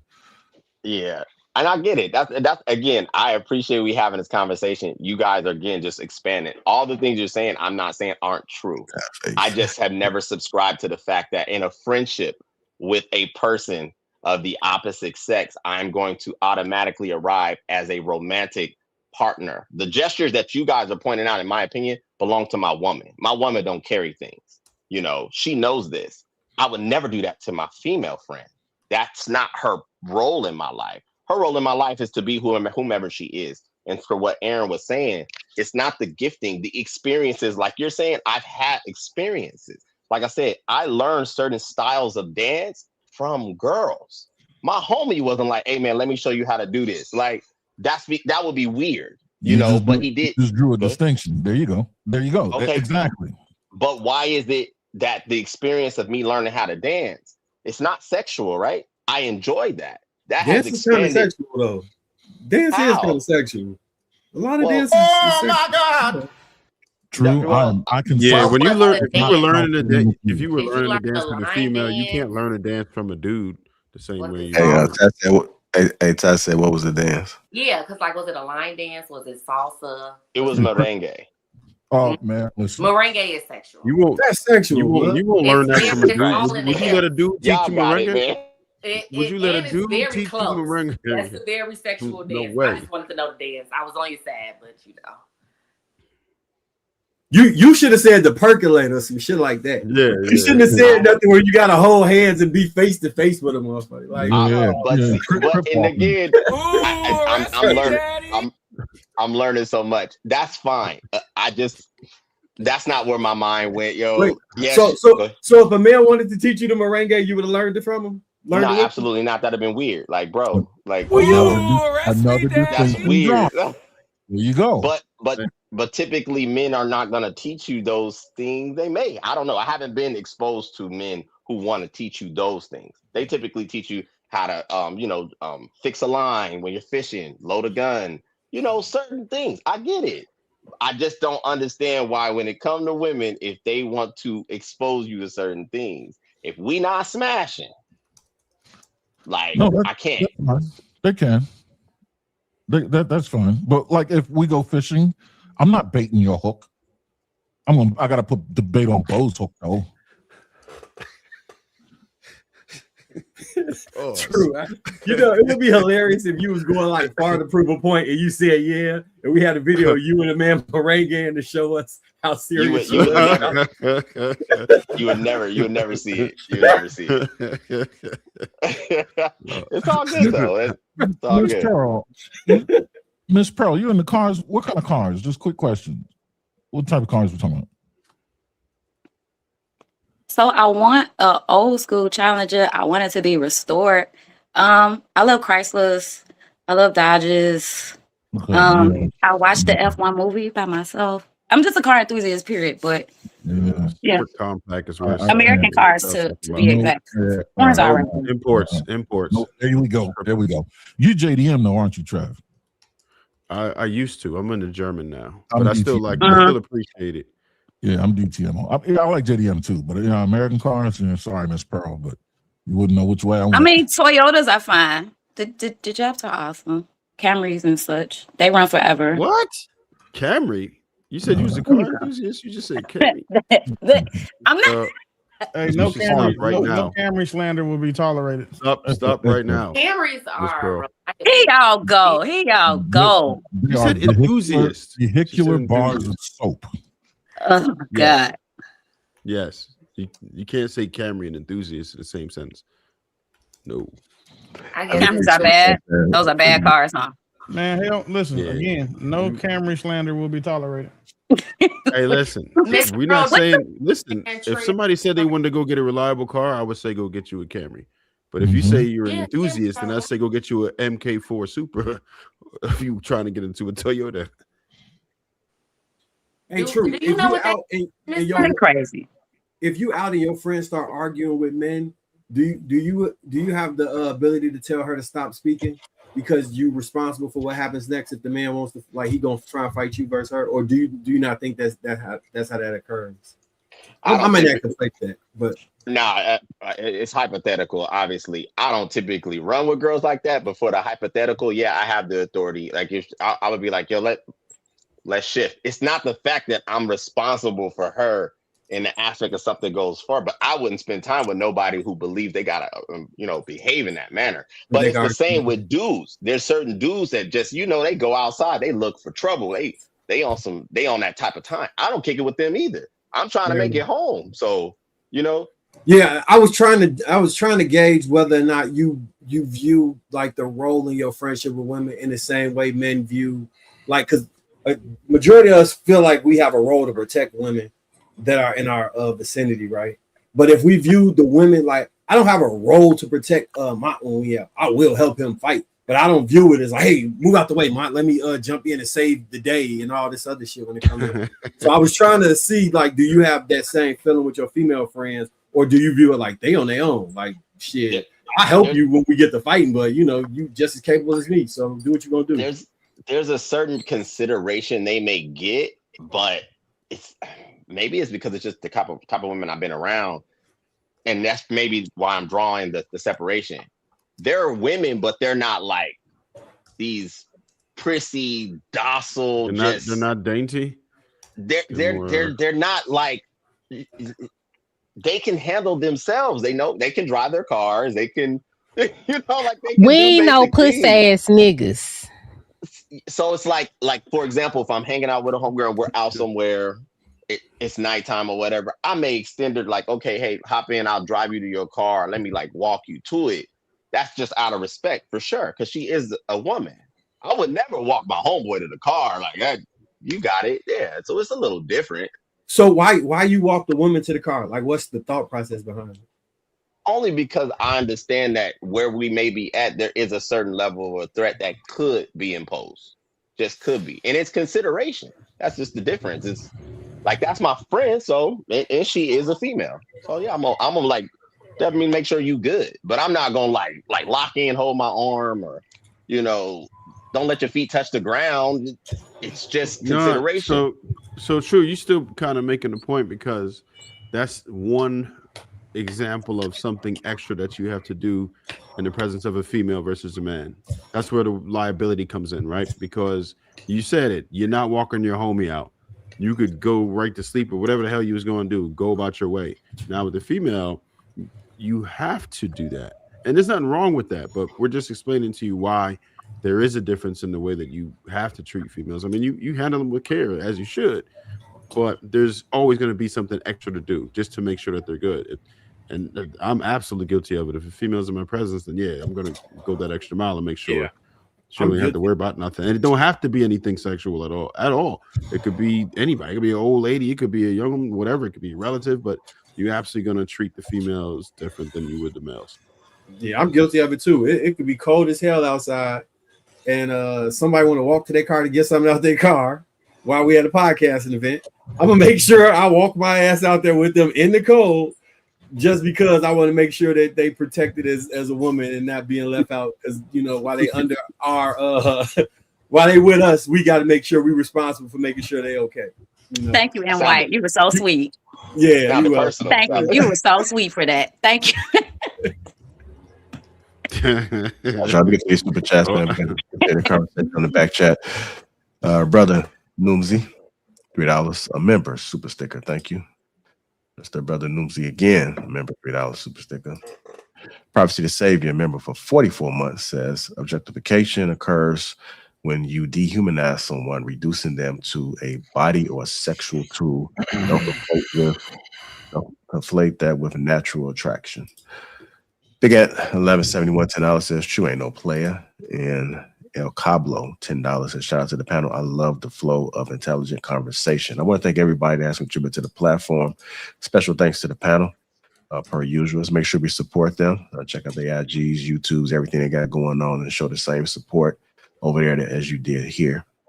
And shout out to the chat for you guys continuing to keep it active and in engagement. And for the ghost watchers that's just watching, shout out to you as well. Y'all enjoy y'all weekend, and we are out.